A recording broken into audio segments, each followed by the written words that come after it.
Monday, June 18, 2012 meeting of the Wasatch Groves Intergovernmental Coordination Committee meeting to order. Can we have a roll call, please? Mark Cutney. Here. Jim Rocket. Here. John Ryan. Here. Clete Saunier. Also in attendance, Steve, Perla, and Bill. Okay, And Lynette. And Lynette. Let's have a pledge of allegiance.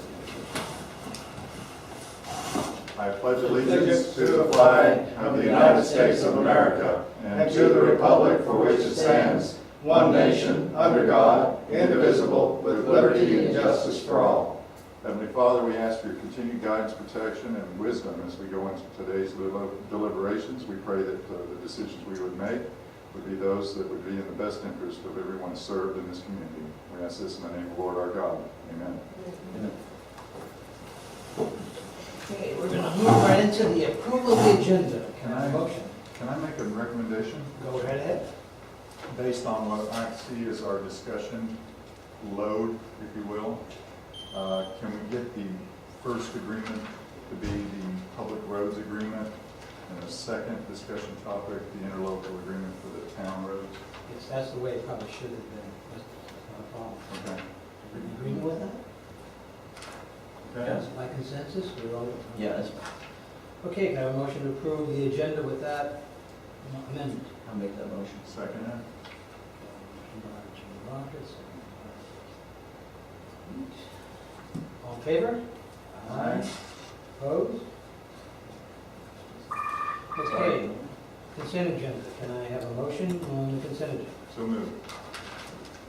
Second? Second. Okay, all in favor? Aye. Aye. Opposed? Okay, guys have it 4-0. Okay, before we jump into old business, I'd like to take the liberty of actually kind of doing a little bit of 3 and 4 together. Bill Underwood has graciously gotten his time free to come here today and talk to us about this issue. And what I'd like to do, with the indulgence of the rest of the committee, is give Bill about 5 or 10 minutes, I think, or you talk longer. I'm going to be short. Okay, well, it'll be short, so we can let Bill have the floor and offer some input, and then we'll start our deliberations. Is that okay with everybody? Okay, Bill? Okay.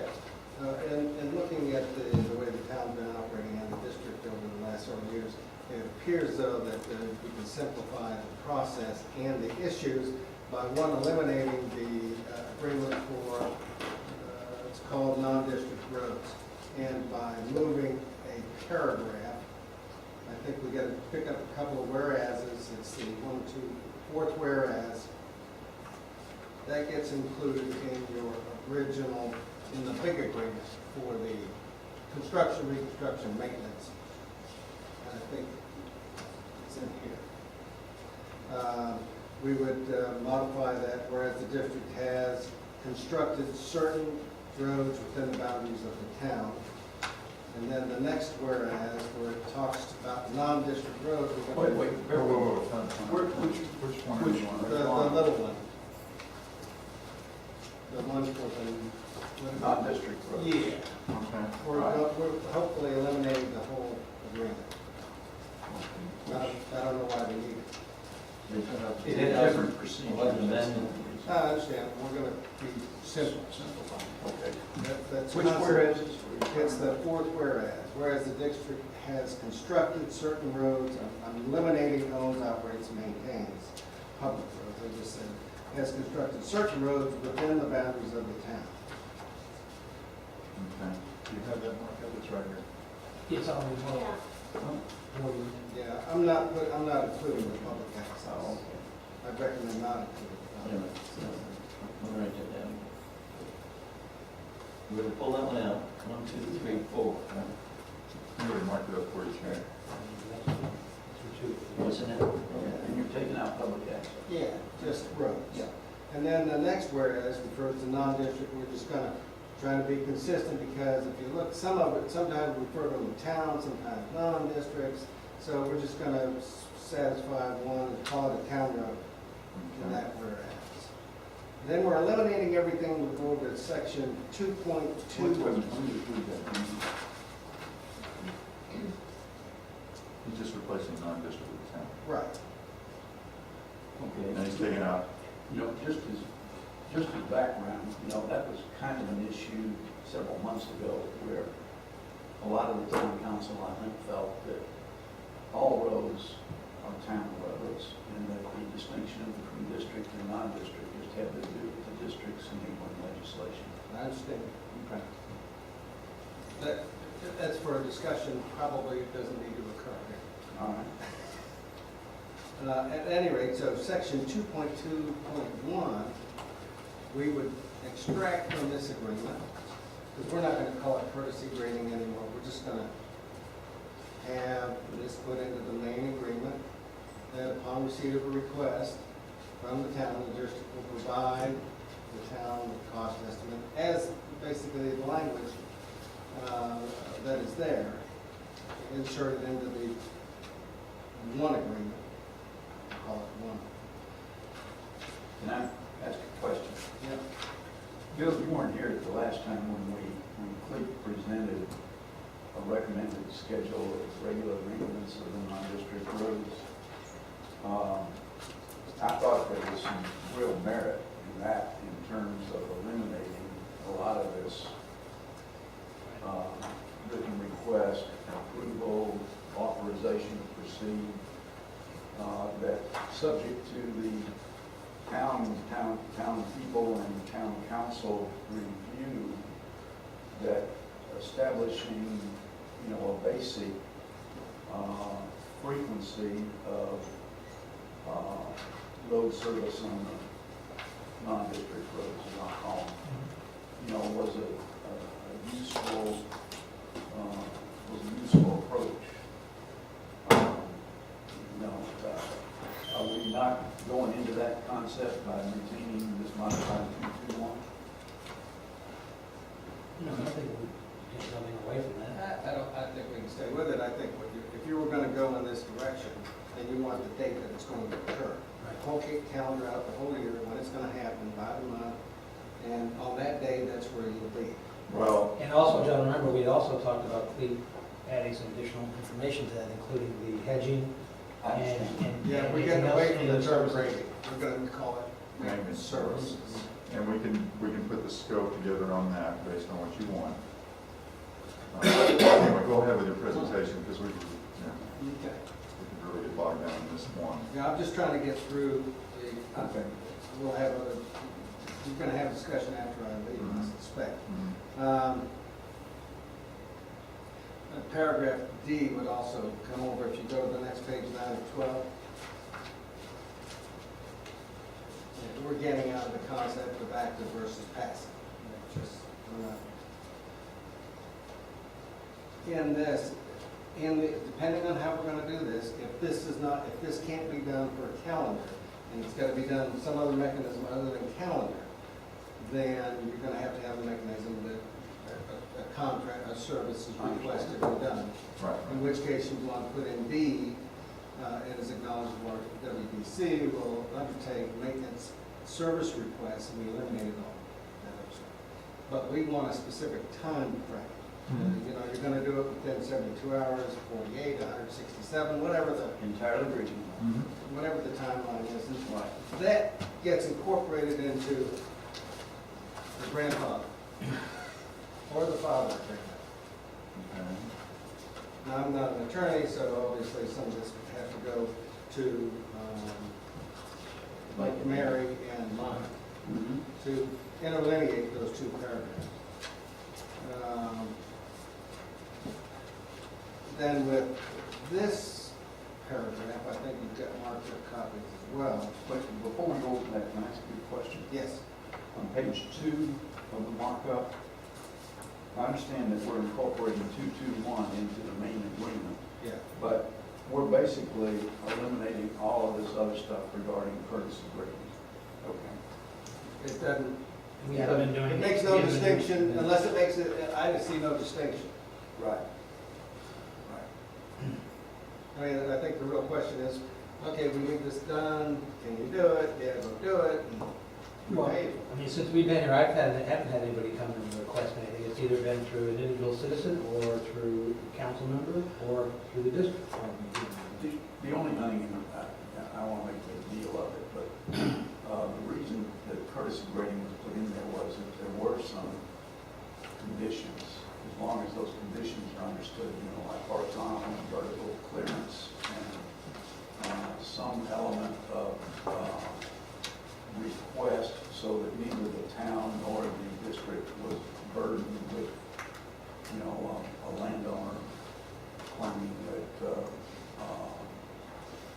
the parties that were doing the work wouldn't be responsible for the work and liability issues. Well, here's the thing now, I mean, if you're going to add that into your overall responsibilities on a proposal, then, you may come back and indicate that you have a roadway that needs, number one, a number of things, including the And traffic. when you have the request, other than the schedule, you could always bring those items up as a response, so. And it's I not think that's why we're going to service maintenance. Gotcha. Because if that requires something other than, only that I've seen things where there's been rock and there's been water and there's been grading and cutting. So realistically, rather than just deal with grading, we deal with what it is you really do, which is all those other things. We're in agreement on that. Gotcha. Now I'm on to I'll call it the grandfather or the daddy agreement. And We're gonna get out this line of church. I think we probably need to, and there was a paragraph about responsibility. Because we want to eliminate that particular. I think that's over here. Let me tell you where I think you're really solving the problem by being just exactly what you're talking about. I think the reference to the statutes speaks to the background for the town and the town charter and the district and the district's enabling legislation. It was the wording like that. Homes operates particularly homes. And it was kind of that wording that became a problem when one of the original town administrators, Matthew Littman, sent the original 2007 agreement to the county. Because technically, they didn't really understand the way that we combined our authorities, and they made an issue out of it. It became a problem for them, and then it became a problem for the leading city. So I think what you're doing is very helpful. I'm trying to be simple. I want to try to get as much money as you want. Without red flags. Correct. We can have those discussions elsewhere. Right. Anyway, so I didn't really have any, except for the orange thing, that's an issue. Well, we'll go through that again. But I don't think it's, under funding, paragraph 2.1,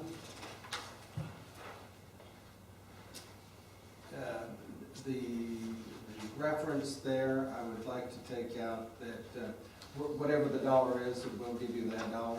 Right. Without from whence, if that's okay. It's like an annual request. So you would just say something like town agrees to reimburse the district in an amount not to exceed blank, Yes. period. Yes. No, not for transport-related expenditures or, Well, you can say transportation, but I gotta leave out those 4 words in there, if that's okay, at least initially. local option fuel tax. Yeah. Okay, I mean, do you really care? no. And me either. Do you care? Wait a minute. I'm trying to understand what you're saying. 2.1, he There's wants no to take limit on out what the local upper option, limit. he just wants to Yeah, start. I want to refer to the Oh, funding no, no. source. Start out of town. Upon receipt of its That share, opens up the funding source Yeah. to more than just the gas tax. The town agrees to reimburse. That's what's happening. That gives them more flexibility. Yes. town agrees to reimburse the district in an amount. Well, the amount you guys. Not to exceed blank. Whatever you want to do. I think we need another word. But wait a minute, Correct if this is a master agreement, then you're telling me this is gonna be an annual agreement. I mean, Well, if it you is put a number in annual. there, you're gonna have to have an Annually annual renewed, yeah. It is modified annual. every year. Yeah. Why don't you leave it without, why do you need an annual, why can't we have an agreement that continues year to year and all you have is a reference to some other separate What do you think? funding agreement? But it's really up to the request of the district and the approval of the town council. The amendments that are attached to this agreement each year Did specifically address that. did address what you're saying, Jim. It just changed the amount each year. Yeah, but I would put any amount even to be put in here. Leave it so that there's no amount mentioned in here, Then the town except agrees if to you reimburse. say, as defined in amendments. Well, that would be done, but the initial one has to have an amount Fine. because it expires each year. Otherwise, you're gonna have to have an But we agreement. don't have an amount yet. But we will. But I'm just saying, Part of it. what I'm trying to do is get it out from under and expiring every year. The main agreement says that there'll be a reimbursement kind of agreement that will be each year established through an amendment process to this document. That's it. There's no amount referenced in this document. There's only amount that you will have an amendment each year. Annually, we will add amendments to determine the funding that will be agreed to by the city. That's fine. Okay, so you would talk about having this agreement approved as a boilerplate, and then in conjunction with that, have an amendment to that for the first Exhibit year, A. initial year. Amendment process, actually. Every year you would have an amendment. Right, you could say not to exceed exhibit A. No, I would just say that as amended each year by, and we have yet We're to. gonna- Not to exceed. We're also gonna Not change that sure. language, no, we're not gonna say reimburse, we're gonna say award. Yeah, not really a reimburse. Oh, it is real. Well, that What gives we're you the doing now is benefit of reimbursement. fully qualifying for transportation. Right, if that's the case. and I don't we have a maintain- problem with reimbursement. You wanna leave it in? Yeah. Take out the not to Because exceed. we're doing the other roads also, which are on an actual cost basis. We're gonna take out not to exceed and say in an amount as amended each year, As determined through amendment process each year. as determined through an amendment process. So we will have an amendment to this document this year Right. as a separate page.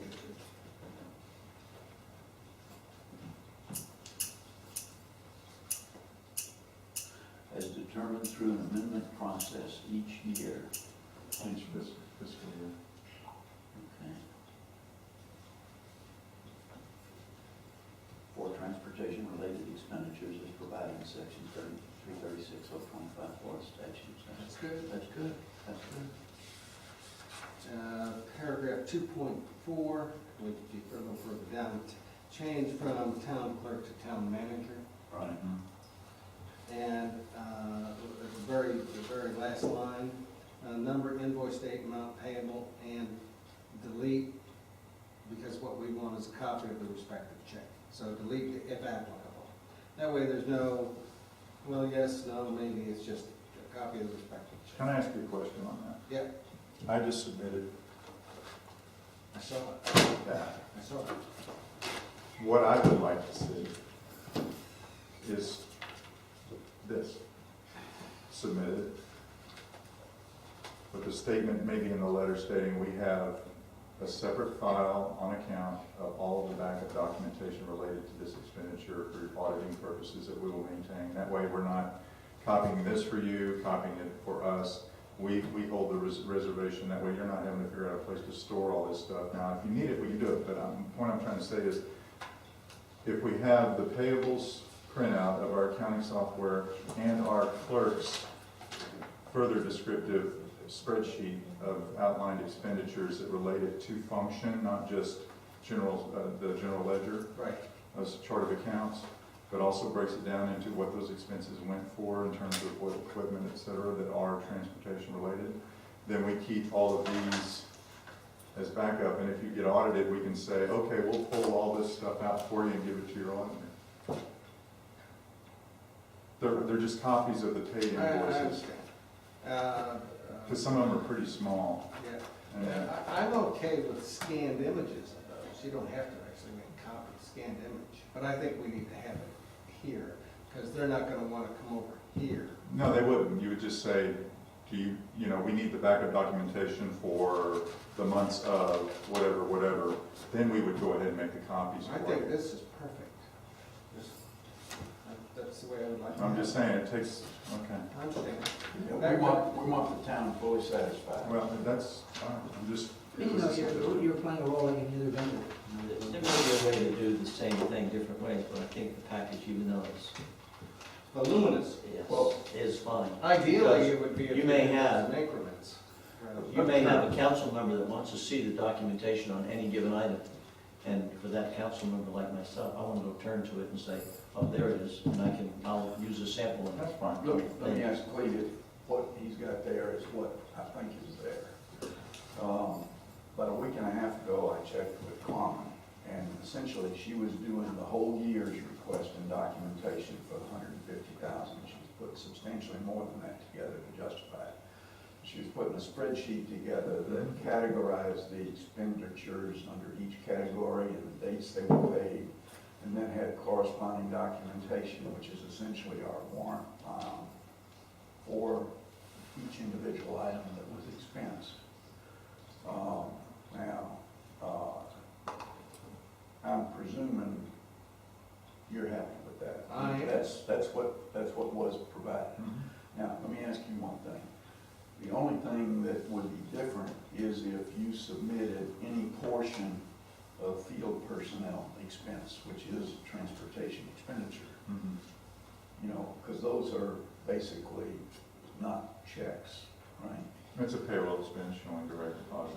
Yeah, it's a Yeah, direct the only deposit. thing we would want is the ticket where you have the guy, whatever it is, do the work. Because I know you do that.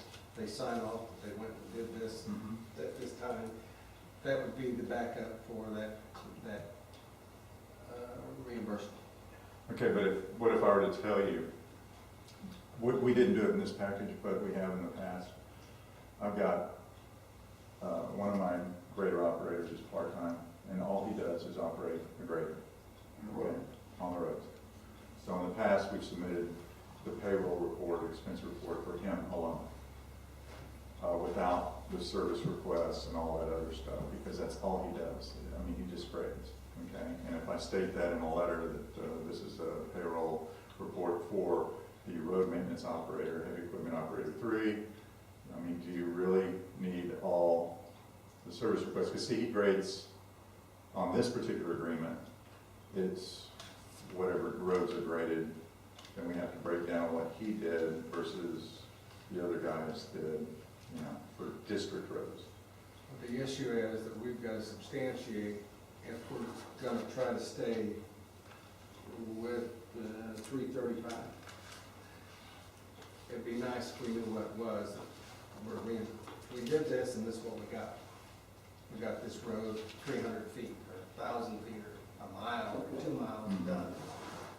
I need to have something to say, okay, yeah, here's this.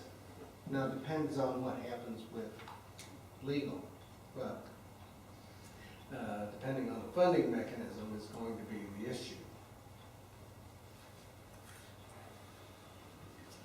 In other words, we really can't say, other than that part-time operator, that our operators are cross-trained to work different pieces of equipment. Except for him. And they can work on district roads or non-district roads. So I see what you're saying. You know, particularly if it's non-district roads. Right. But now, in that spreadsheet that Carmen just put together, there was very little payroll expense. None. None. Yeah, that was. I mean, it was just all vendors. Operating. And I don't know that as long as we can identify where they did the work, I don't have a particular issue with that. We just need to identify this is where the work was done by X, Y, Z. Okay.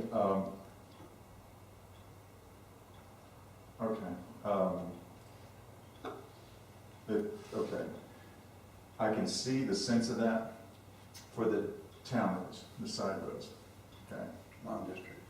Non-district, I thought we were getting away from that, but say the town roads, side roads. We will have a recording of who does what and when that road was done. The main district roads,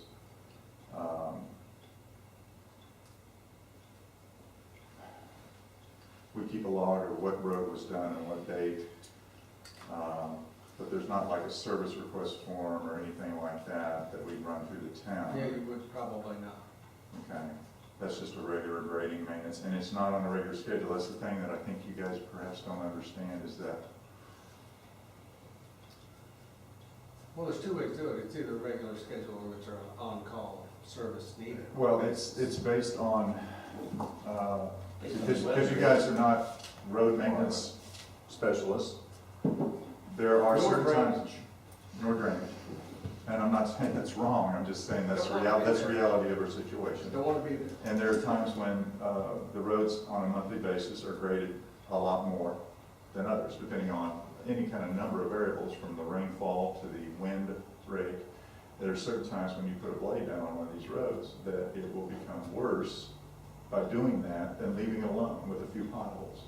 But if you do put a blade down, in other words, there isn't a certain amount of times that that person is out there grading any given road on a day-to-day basis. There isn't a set schedule. On the town road proposal that we would provide for you, we would do that on a regular maintenance basis because they're not trafficked as much.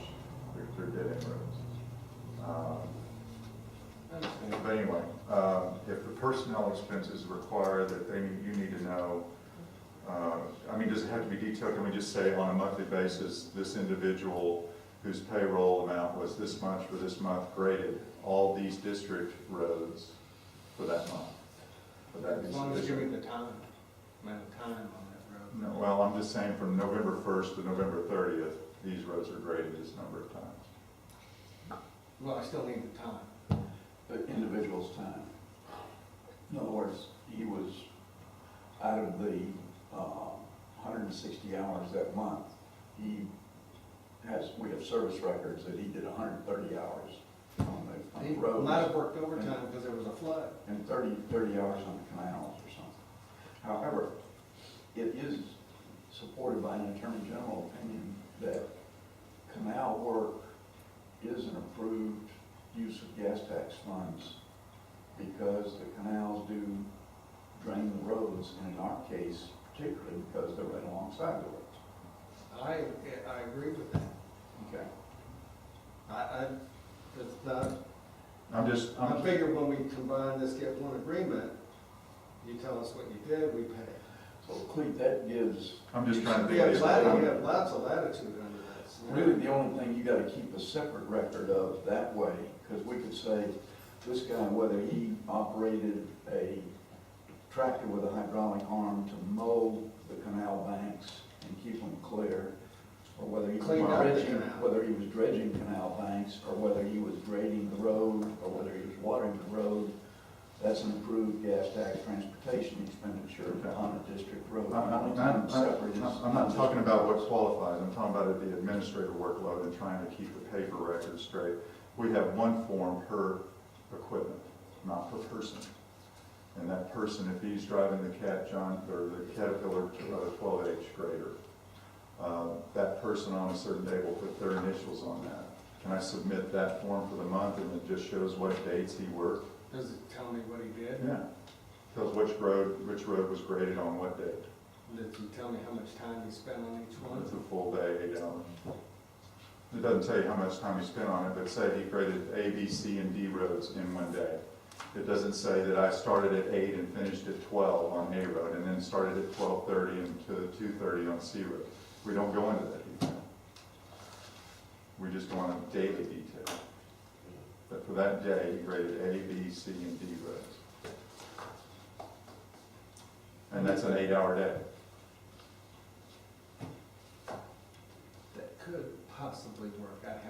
You'd have to show me. Well, the other thing is, as long as they're working on a district road for grading, watering, whatever, or a canal associated with the district road, that qualifies. The only time you're really talking about separate records on an hourly basis is on Is that others? non-district. On the non-district roads, I would rather have a contract set up with you that says for all these roads, we'll grade, water, and mow so many times a year. And we'll turn in a report stating, and we'll come up with a calendar schedule. In other words, there's some of these roads that only need maybe 4 gradings a year. Okay, so we go through and say, okay, for the month of October, we'll go through here and every October, just, January, April, July, whatever, this road will be listed on those months. as the month it's graded. And then we'll check that road off as being the road that was graded, and there'll be a certain amount of money that's divided equally for 12 months based on that road requirement. But Now, not, now you are certifying that all these things are being done, you understand? Correct. Okay. There's no date of when they're done, it's just the month. it's just the month in which, these roads are graded, and the monthly report will say, okay, per our agreement for all of these roads, and the schedule that we've submitted backing up the frequency scope that we're giving you in this is not the detailed calendar times, but it is the annual amount of frequencies. Then we'll come up with a calendar that says in October, we're gonna grade Casey Road, Gruber Lane and Roberts Way and West Sea Road. And then at the end of the month, we'll say, okay, for this month that we've already given you, we're gonna check that off and say, those are the roads that were graded and watered. And oh, by the way, this is the month that we're also mowing those roads as well. And we'll show you that those were done as well. I think we can work with a schedule that's fixed. Instead of having all the detail to subject, I'd like to simplify it to where we can get just a monthly amount of money. And if we're not meeting that requirement, we deduct from that month whatever the issue was. Say a hurricane comes, You could hurricane exceed comes. that, you could exceed that. Or you can say special Or request. special requests for additional road material to be put on certain roads, and that would be an additional amount that's just a straight cost to the town that we don't even charge you for, the hauling and not, whatever. I've got a little bit of a problem with that, because one of the things that we're striving for is to be able to respond to the public on a more specific basis than monthly. Or if you graded a road and planned to grade it 3 times in 1 month, and we have a resident call and say, my road's not been graded, and we say, well, it's scheduled to be graded. Well, when is it scheduled to be graded? What I'd rather have is, we could say it's on a monthly basis that we're planning. The town can in response say that we have, the plan is that you're gonna be graded 3 times this month. If you have records, Clete, that actually support when somebody does something relative to their assignment, then I would say that would almost have to accompany this. You could say you checked it off that you did it 3 times, but I would expect something to report it to say when those 3 times were. And then we can tell the customer, we can tell our customer, which I call our customer, when it was graded, especially if they call and say, last month nobody graded my road. Well, let's look back through it. And the other thing too is if we get a report that we know you're gonna grade something, we may wanna be out there to check to see if the work was done, just like you might with any kind of a vendor. Or to look at the nature of the work. We can, historically, we can do that. But to say that we're gonna grade Gruber Lane next Tuesday, we can say we're planning on it, but there's any number of variables. No, I understand, Clete, and I don't have to be an expert. Living here gives me enough knowledge of your schedule. Okay. So the fact that you say, here's our plan, but when you submit the bill at the end of the month, you have backup that may modify your plan. You may actually go through and say, oh, we didn't get 3 times, we only did 2 times. And that's the type of thing that I would want to have happen. That way I know that we didn't forget to check that there was 3 versus 2 or vice versa. Okay. And as long as you have, it's very important to me also that we use what you have in documentation. Or we can ask, you could modify what you have because you need it anyway to make it serve both purposes, but not to create work. Certainly that's the last objective. But we have certain requirements, and I, for one, have been through this process of trying to determine what we're paying for this past year, and it's not been pretty, as you probably know. So one of the things we're going to accomplish today is to at least move towards that point where we can feel very comfortable that things are being done in a certain way that we can confirm. The other thing that's not yet we've talked about is that in response to the residents, if somebody calls you, and we try to work, I think, a procedure now that may capture this, but we want to be able to tell somebody, one, they come to either the district or the town and say, we want something done. We want to be able to know that was a request. That's the first thing. Second, we want to know when it was done, and then that we'll pay for it, also. So we want to be able to be responsive to the people when they say, we asked you last month to grade our road, you didn't do it. Well, matter of fact, we did. We did, here's the record. Here's the records. And, We also gives us some ideas as to maybe some of the roads that are not graded and we have a great history on, that we can start determining the amount of work that we can anticipate in that respect. Let me add one thing to this.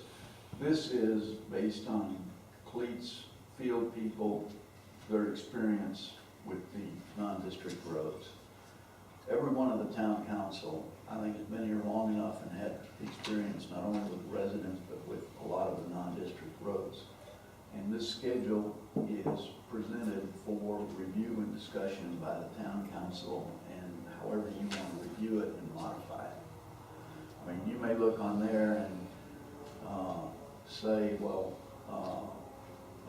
or Ryan Liang may say, well, with the new bridge north, the right-of-way that used to be called 40th Street North doesn't need to be graded this many times or whatever.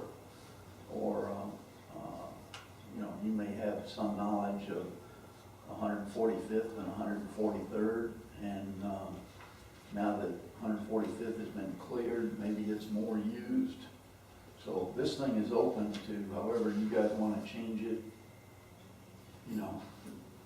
Yeah, I think that's one of the steps that we have in front of us, is that here's an agreement that we've reworked. One of the items in the agreement is, well, we have these pieces of the agreement basically.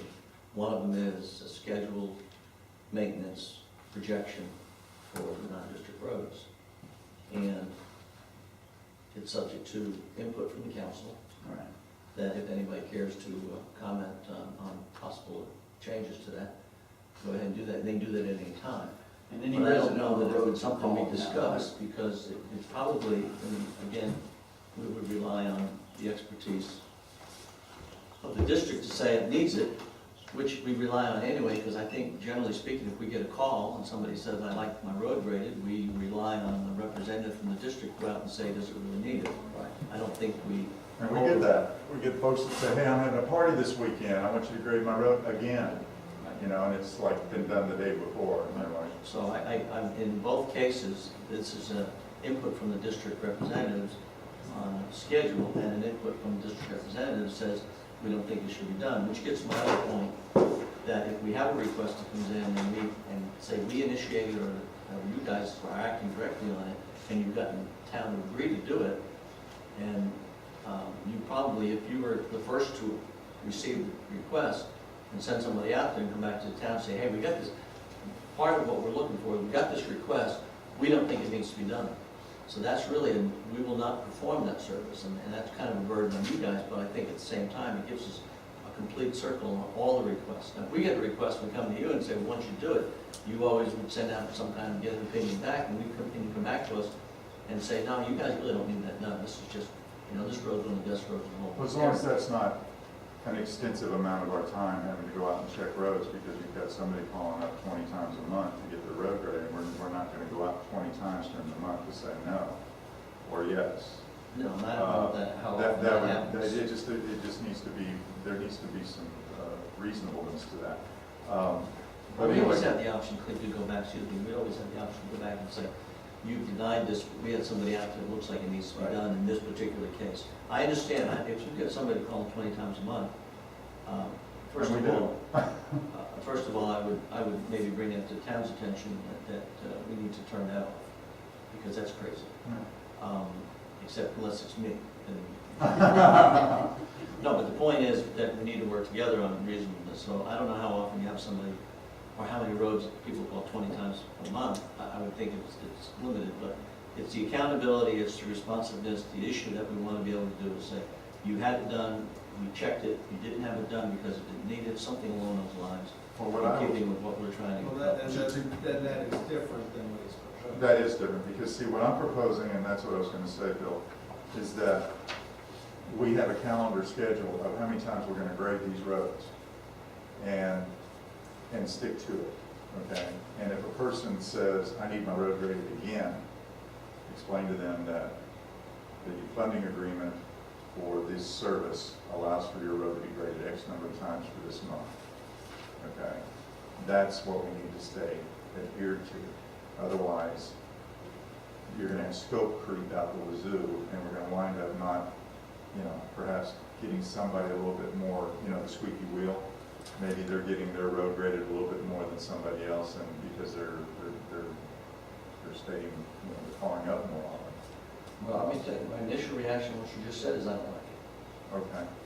But I'm only one of 5. And I remind myself I'm here to contribute, not necessarily make decisions. So, Well, explain to me why. but here's why I react to that. When somebody calls up and says they need the road graded, and we say to them, that's not the way we operate. That's first to know. I would not ever say that to a resident. Because we would say, I think we can say, that road is planned to be graded, and this particular month, we have plans to do it 3 times, or once, That's every fine. quarter. And it's not yet been done, or we can check to see if it's what the plan is, or when we get Okay. best estimate, and respond accordingly.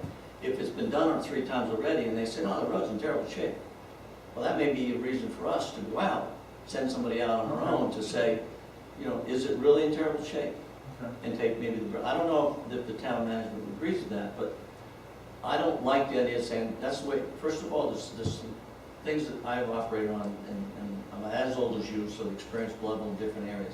If somebody says that's always the way we've done it, then that's the first thing I say, wait a minute. If somebody says we can't do that, then I'm gonna ask why, and I'm gonna maybe look, can we do it? So there's certain things that trigger, and that to me sounded a little bit like, this is our interlocal agreement, we can't do it more than this. Well, that's not the way I think the No, town. I mean, you wants it. misunderstood. So I'm just saying, what I You heard, misunderstood me. what I interpreted what you said. So I would think we'd want to work more along that line. I would love to be able to say, we have a schedule, your road is included, it includes monthly or whatever, or it may be in case of 3 times. We plan to do that road 3 times this month. That would be an answer, I think, to a resident in part. That may be enough. Okay. If it goes beyond that, then I think the town has to determine what they want to do. Possibly, we might in communication, open communication, say, come to you guys, say, hey, I got this call today, so-and-so, and this is what's going on. You might say, hey, I got my supervisor's going to be out in that area in the next day or 2. Let me take a look. And then it's just part of it. But I'm not suggesting anything, but there's a balance.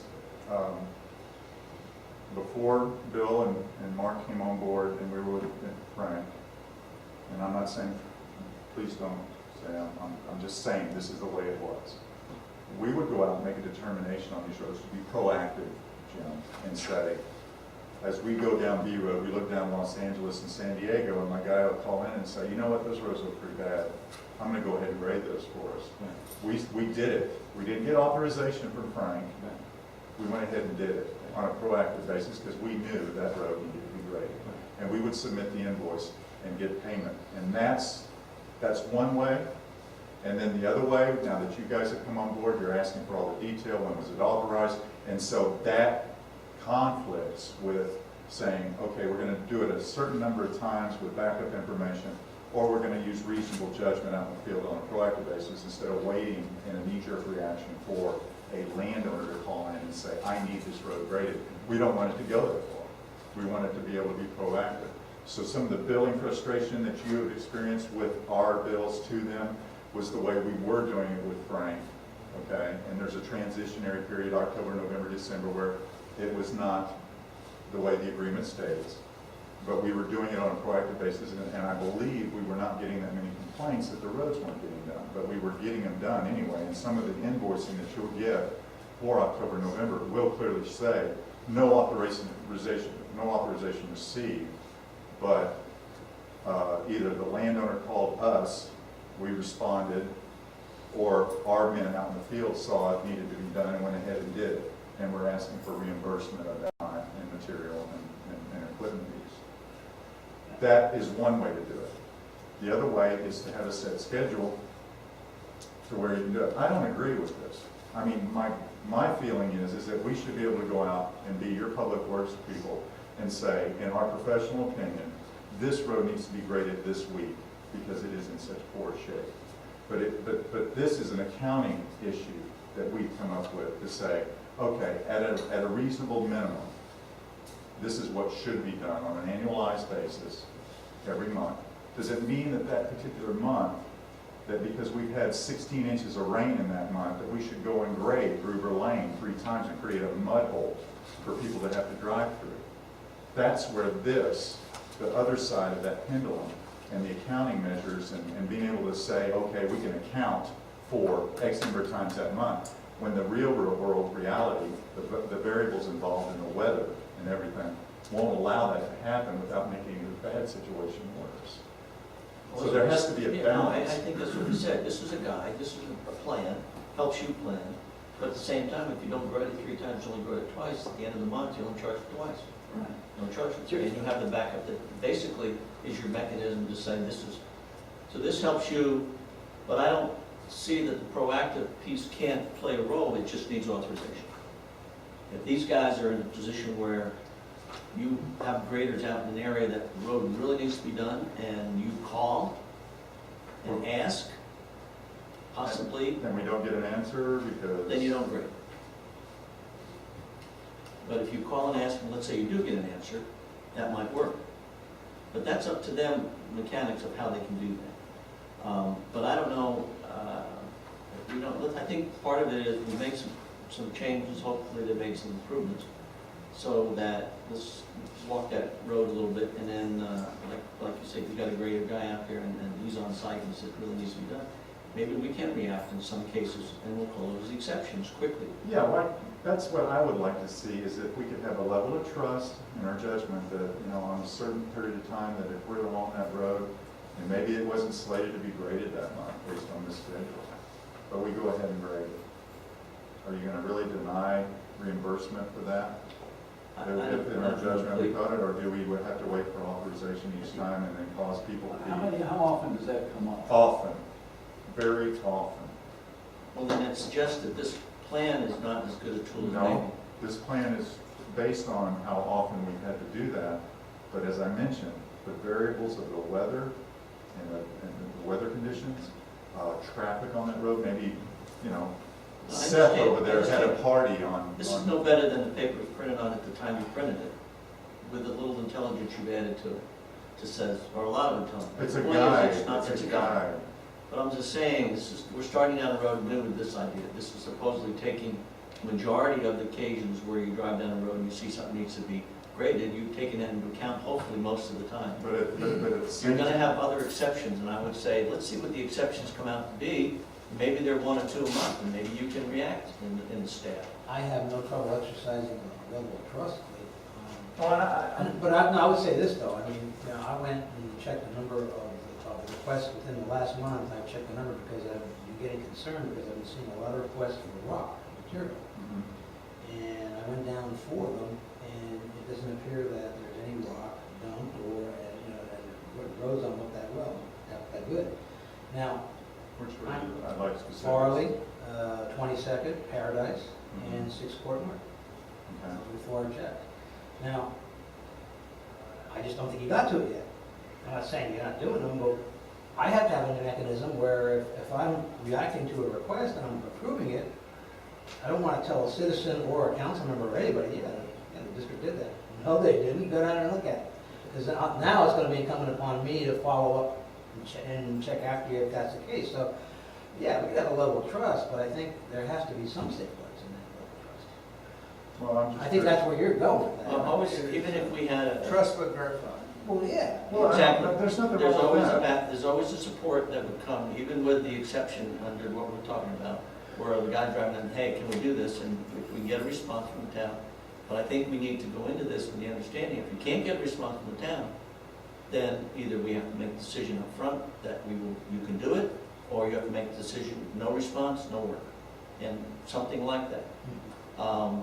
At the end of the day, I don't know where to arrive on that average, in the middle there, but, if there's a washout on the road and you can't reach anybody in the town office, the criteria for me to exercise is you do the work. You don't need authorization until later. But to me, this degree of severity may play a role in that. But this is an attempt to start a process that's a little different. We can see how that starts to work. But in any case, there's always verification that will support your billing. And I think that'd be fine. But let's see how this works. Let me make one suggestion, utilizing this kind of a report here. However you review it and modify it, we come up with a beginning report. I think these last couple of columns are probably not necessary to be repeated each month. They're there to give you a perspective on the whole year. But I would think monthly,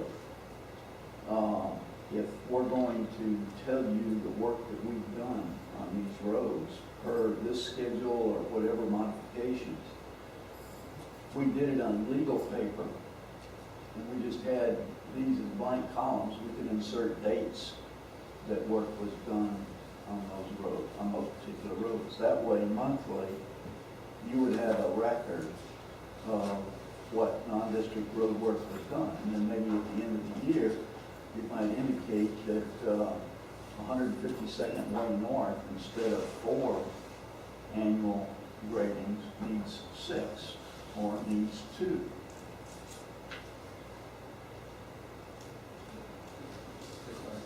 Good. I lost you I when you like went both from- concepts. Yeah, right. Monthly. And I think it'd be great if we had a calendar and we can publish, put it up on the website.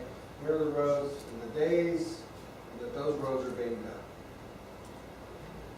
In the event that doesn't occur, then obviously don't pay for that day. In the event we have extra, we can order extra. Well, the day is The day is the problem, Bill, and here's why. Monthly is not the problem. Monthly's not the problem, but the specific day is a problem. Well, And no, here's but why. but I think that's what the citizens have, they need to know up front, he's coming this day. Because if we tell them, if he gets the call and he says, yeah, they're gonna be there next Thursday, okay, I'm gonna wait till next Thursday. I have 5 field guys, okay, to do so many miles of road every month for the district's statutory required assessment that we collect. And then we have the town roads as well. Those 5 guys also do canal maintenance. I mean, there's any given time we could have a total blown out road wash out, and that road may not get graded on that day. So it would be very difficult, and I think disingenuous to present that this road will be graded on that day. Because there's just too many, my guys, if I had 10 guys, like a municipality, and I could, send one out on a shovel and the other one tell them what to do. Then I would argue we can't go in this direction. You're arguing against this direction. No, I'm just Because saying, we need date and time that it was done. we can give you that after the fact historically, but No, we need to know that upfront. Here, how about this, how about if you had a disclaimer at the bottom, subject to weather limitations, put the dates in as Bill suggested, and then you give yourself a little room for these occurrences. what about that you're worried weekly? about. What if we said that we could get these roads done that week? Well, put That a would be calendar- more flexible. Put a calendar up, always in advance, so the public knows in advance. How about a weekly schedule? That this week, these roads will be graded. Am I gonna have that in a month in advance? You'll have it a year in advance. Could you then put another disclaimer on that, if you did it weekly, could you put any roads that are not addressed in that scheduled week due to weather, equipment malfunction, whatever the case may be, will be picked up in the next week? Sure. I mean, I like. Within reason, I mean, barring a hurricane or disaster, I mean, I like telling the public that here's the plan. And if the plan can be messed up, but the issue is, here's the plan, and then if you're not meeting the plan, we need to know that. I think if you've got a frequency established, whether it's twice a month or 4 times a year or once a week, on really frequent roads, we could lay out an estimated week that work would be done with the knowledge that any actual work is going to be updated each month, and let that be a record that you've got. That, I mean, we're trying to do something that recognizes just the variables that you were bringing up. equipment failure. Bless you. You could have somebody out Sick. flu for a month. Yeah, I've got a guy out right now and broke his arm.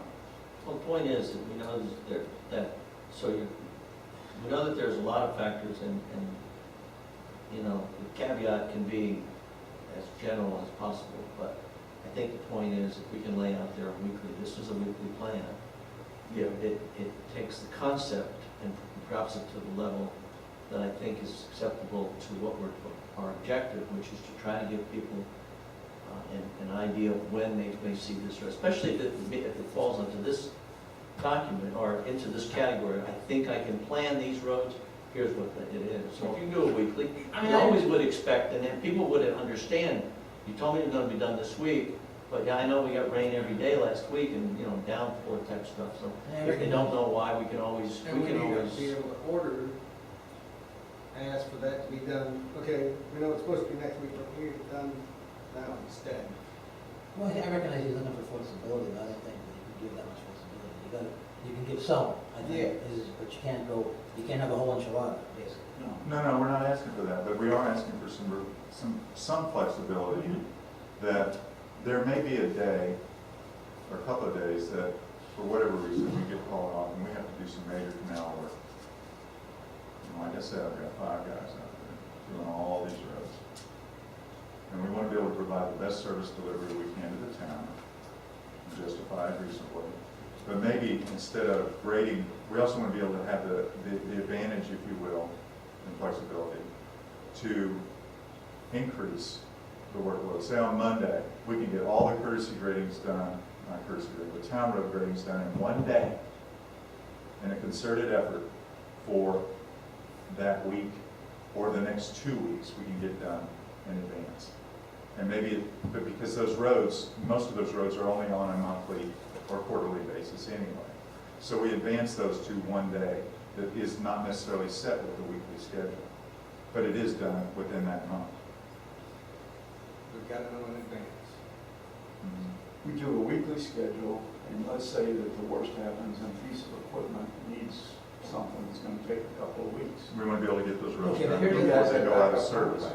Okay, but here's the thing. Well, that's the other thing we haven't mentioned, that there is occasion where we have a backup contractor do the work if you can't be done with it. If we're on a weekly schedule, I think one of the things that I think the way our new website is going to be designed, we were going to be able to put up that schedule for that coming week. Yeah.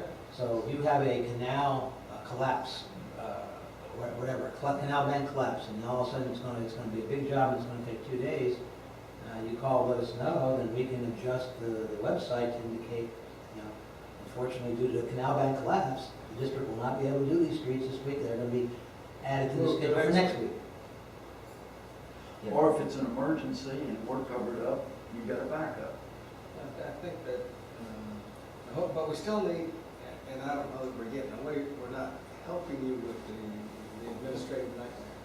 Because we still need, okay, since it didn't happen this week, we still need the date that it occurred, Right. the time, the cost. Each month you get an update on the dates that work is done. Now, This is what the are- plan, each month we'll get an actual. Yeah. And we're gonna have, one of You the just items. don't have these 2 columns. No, I don't here. think I see it. This is like an annual thing. Right. Each month, I would expect that we have dates and things that were more applicable to the month. Yeah. In other words, whatever work is done that month on whatever road is listed here, there's a date entry. And at the end of the year, or whatever other time you want to review the frequency of the work that was done for whatever reason, maybe a bunch of requests, maybe something else, you got a record. You just imagine Yes. if you gave us this format, identical every month, Yeah. and the only thing that's on there is the activity, Right. and you gave it to us in the spreadsheet, so the format's the same every month. Yeah. At the end of any particular period, I can tell you how many times, with a click of a couple buttons, how many times you did that road. If you give it to us in an Excel file, Yeah. in a format that That gives is an us the Excel reporting file. capability. Do what now? Oh, I missed it. In other words, you don't change the list. The list is the same length, the columns are the same location, and all you're doing is filling in the information. Instead of having these 2 columns You here, could combine those and you report on it. just record dates that We're work trying to is get them in done the that format. month. You give them on the each format, then they road. can use that feedback. And you do it in a format that we sells, we can keep up with the numbers of service requests that were done on that particular road segment. That just validates the schedule for the next year. Okay, Okay, I have a spreadsheet already prepared for, that has every road in it, the length of the road, has a place there to put in the date the service was requested, the date it was completed, and the type of service, whether it was grading, watering, cutting. That's already. I gave you that Excel sheet of all the roads. Right, and we You incorporated that? Yeah, Okay. yeah. It's a great tool. This needs to be publicly used in lieu of that, at least on what the roads are listed, because there's some of these, like I've highlighted, that are either already paved with OGM or, Yeah, I added those up. You're missing some, aren't you?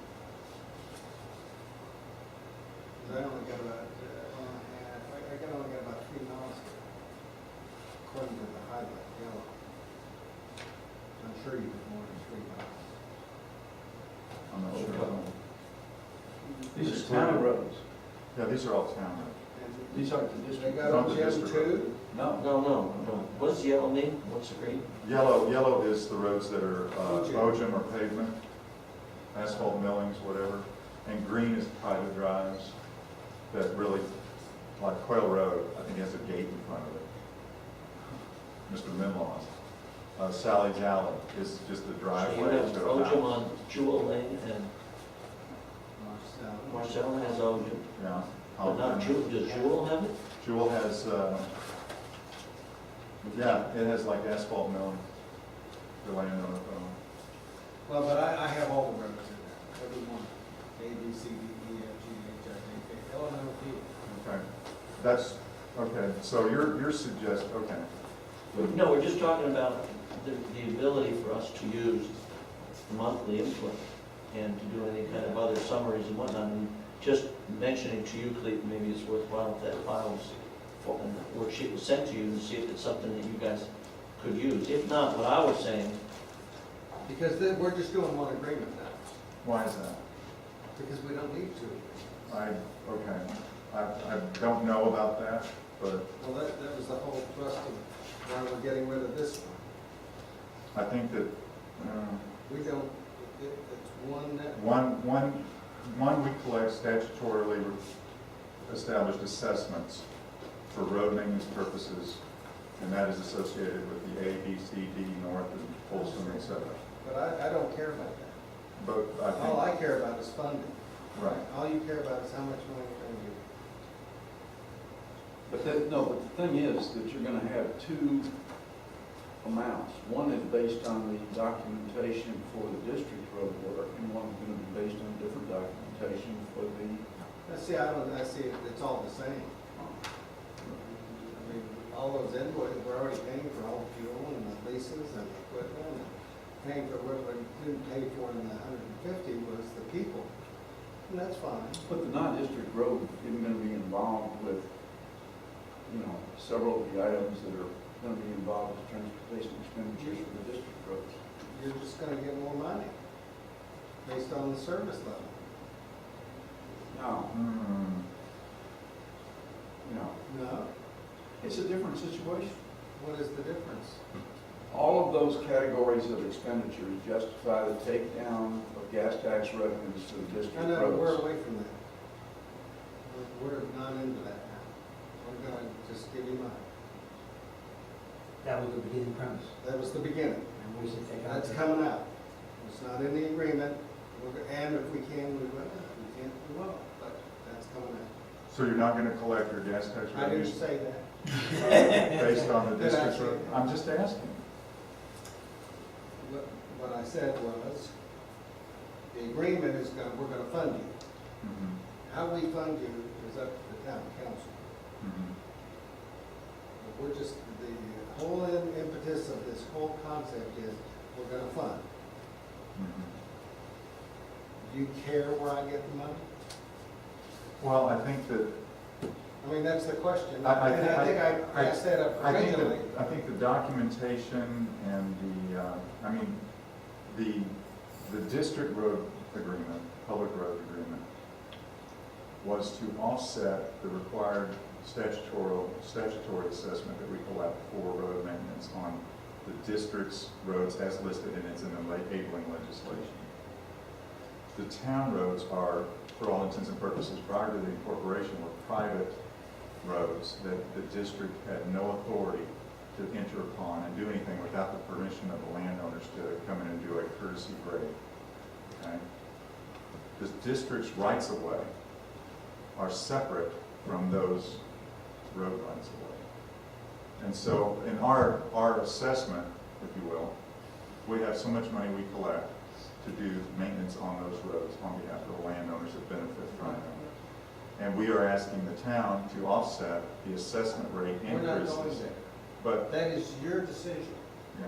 That is the district's decision. How you, we're gonna give you the money. Mhm. How you divvy it up, we don't care. I mean, unless you care. Well, I think the documentation, the schedule and everything else is entirely different for the district roads. Well, the assumption, here's the assumption. But I don't know that If care. if the funding for reimbursing the district comes out of gas tax money, we have certain requirements to support the charge. No, you have certain requirements on however you give them the money.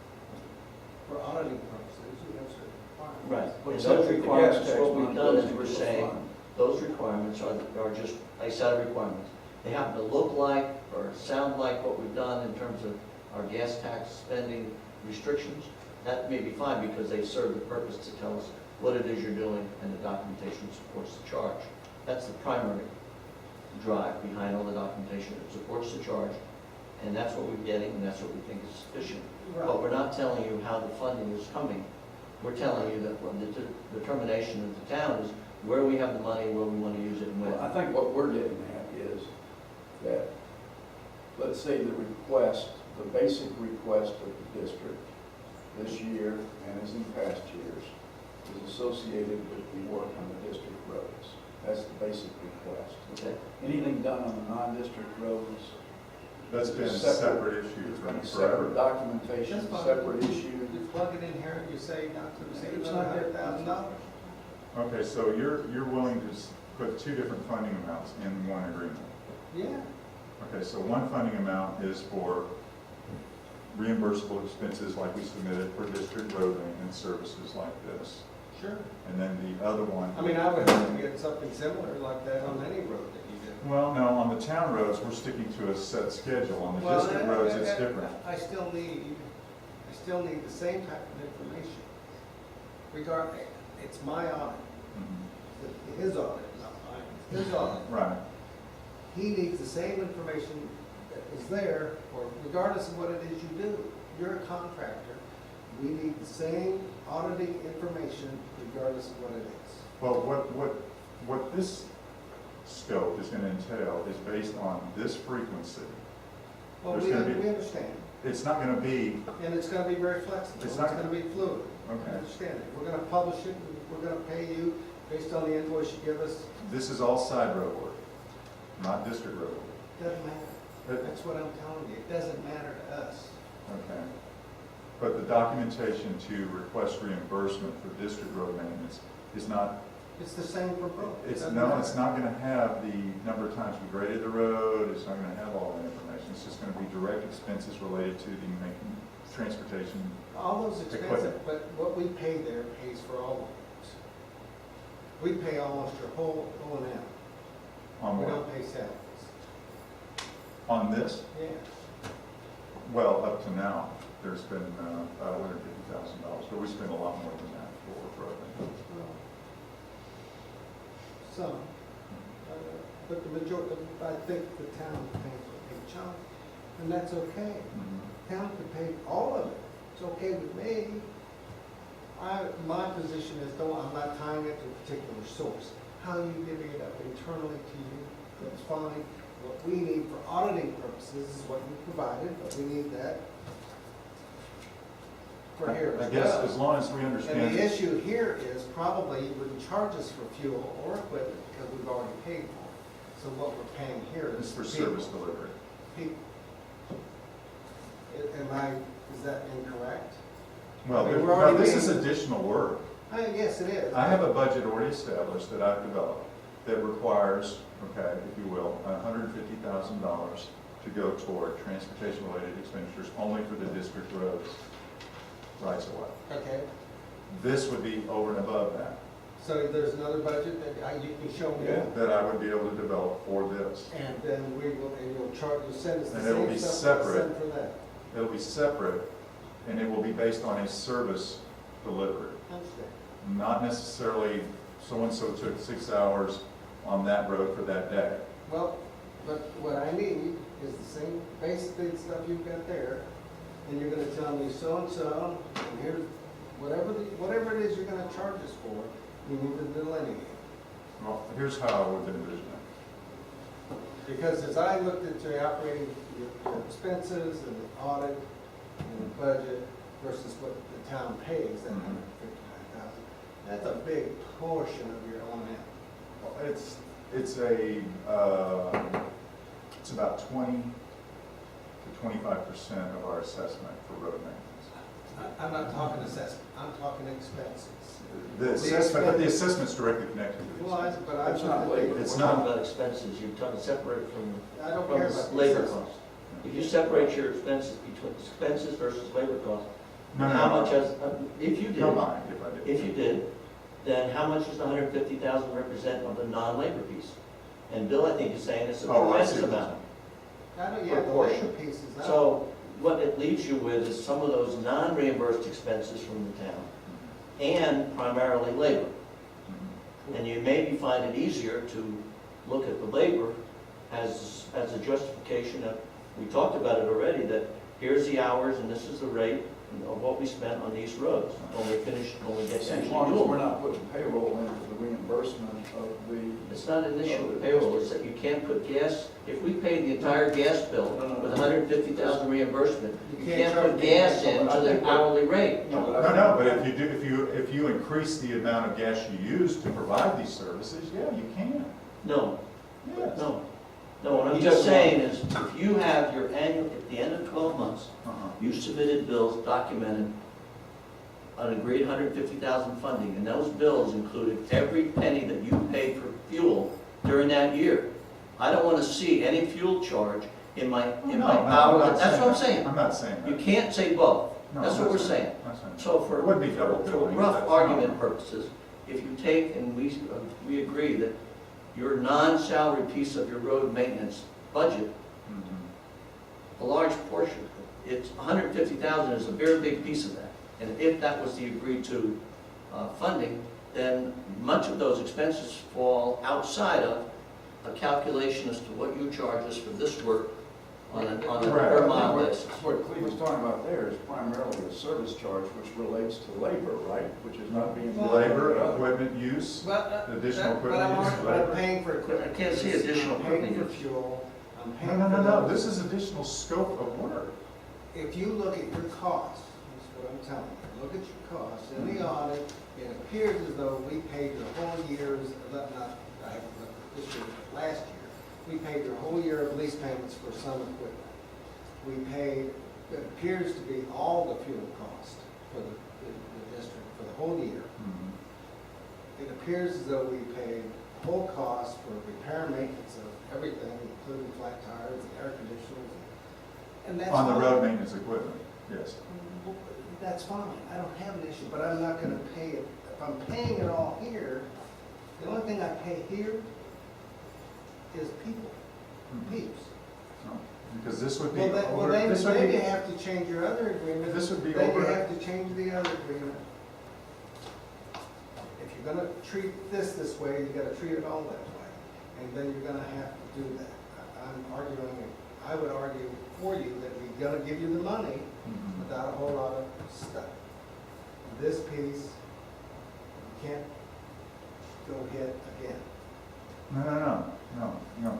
Right now, we're not providing this frequency of grading on these roads. Okay, and you've been reimbursing us for expenses related to what we have been providing, which is minimal on these roads, plus the district roads. If we go into this mode, there's going to be an extensive amount of additional work associated with this frequency that is not currently experienced in what you've been looking and evaluating and assessing in your calculations. This is over and above that. I'm just looking at your audit. I understand. But what Fleet's saying is we haven't been doing. We haven't been this doing level of this, work. this level of work on your roads. This is over and above what we. So what you're telling us is you're adding to the scope of services. Yes, this is an additional to, this is what we recommend is needed on these roads. How does that compare to what we've done in the past? Apparently, you haven't done anything. No, but how does that compare to what services level Very we've had in the minimal. past? Because Very good. Very minimal, $2,000 or $3,000 for 6 months worth of work. That's all we've been experiencing. Well, Then 6,000. before, Yeah. before we would agree to a plan that would expend this kind of level of funds, we would need to know what this increase is in an estimated basis to the cost of the town, just Yes. like anything else. And I would treat this just as we treat that. I mean, give me the date, the amount, how much. I mean, why were you smiling? I was just curious. What did you mean by that? Well, I'm just having good fun listening to this whole conversation. Well, no, here's the, No, I mean, I'm just wondering. no, here's the thing, if you're. What we've just done is we've just said, we've just heard that we're gonna have an increased level of service and it's gonna increase the cost to the town from what they've spent in the past. Oh, absolutely. Yeah, this is We over and haven't above. provided We're this gonna kind of provide service. this So think service. about that, John. No, what I'm We have thinking- to decide that that's okay to do as a I Yes. understand. That's true. And That's so why- That's why we we're want to not keep there, it we're talking separate. about formats and documentation and the backup and all that stuff, and the idea of getting this out on it. But before we go down this path of accepting this as an addendum to our agreement, which we have yet to get through to agree with this is our agreement, then this is another issue that we need to take to council. Say, by the way, That's why last we year you wanted to spent keep 10 it grand, this year you're separate. gonna spend 200 grand. I've been- We need to discuss that. Yeah, I've been listening, and so let me just tell you what comes across to me. As long as the district does this additional work on the non-district roads with the same equipment, you're right that our lease expenditures for the equipment aren't going to change. Now, to the extent that this is additional work, The wear and tear is going to be more. the repair and maintenance is expected to Replacement increase. timing on those. The fuel is expected to increase. You know, those are the kind of things that happen when you do additional work.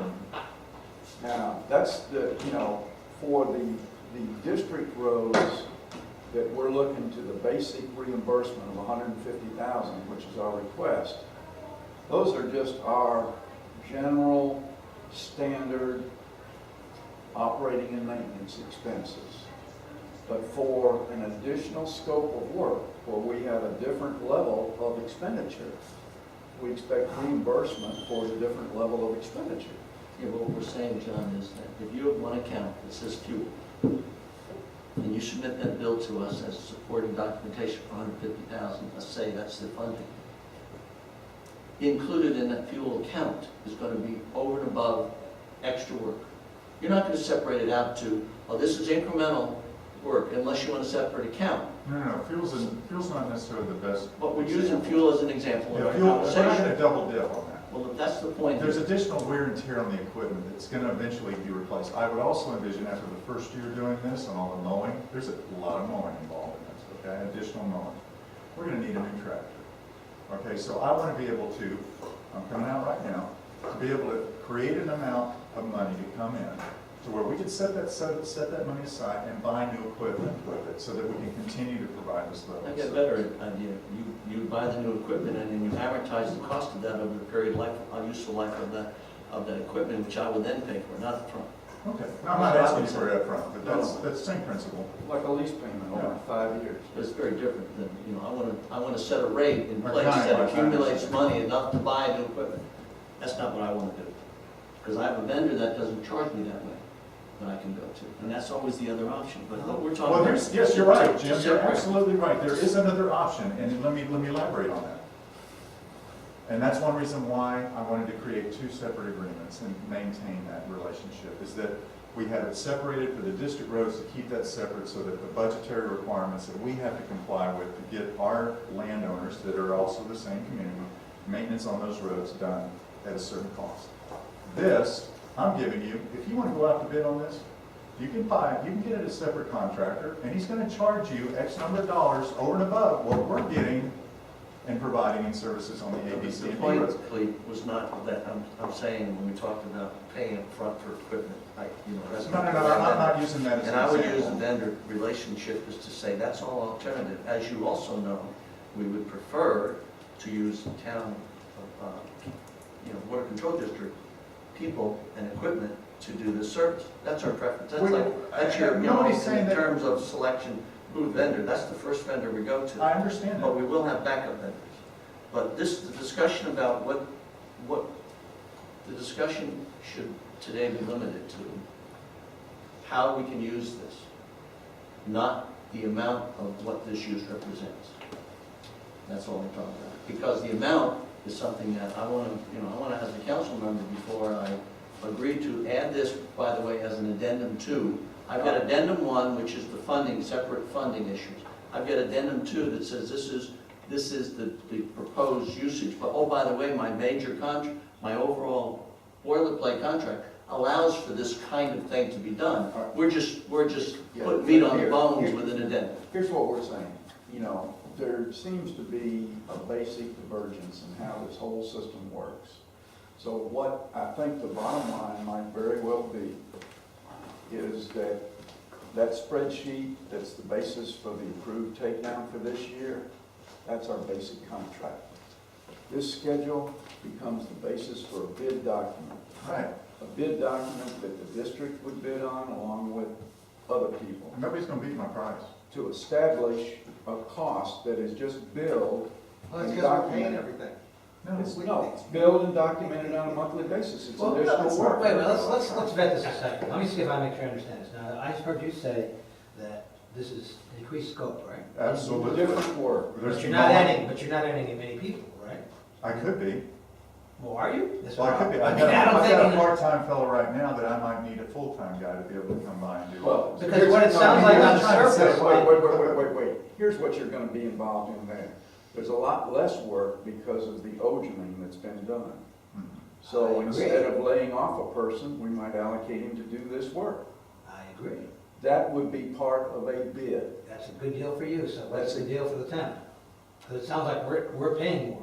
Oh, no, wait a minute. Ultimately, that's what it sounds like. No. You get Johnny Choquette, whoever, to bid to do this additional scope of work, Go ahead, and we bid. and then we bid. Well, And then okay, you can say be- go ahead, but I say here's if we John's- don't, what do you do then? We lay off a We lay guy. up a guy. There you go. Okay, well, I mean, if we have That's to. a we have trade-off.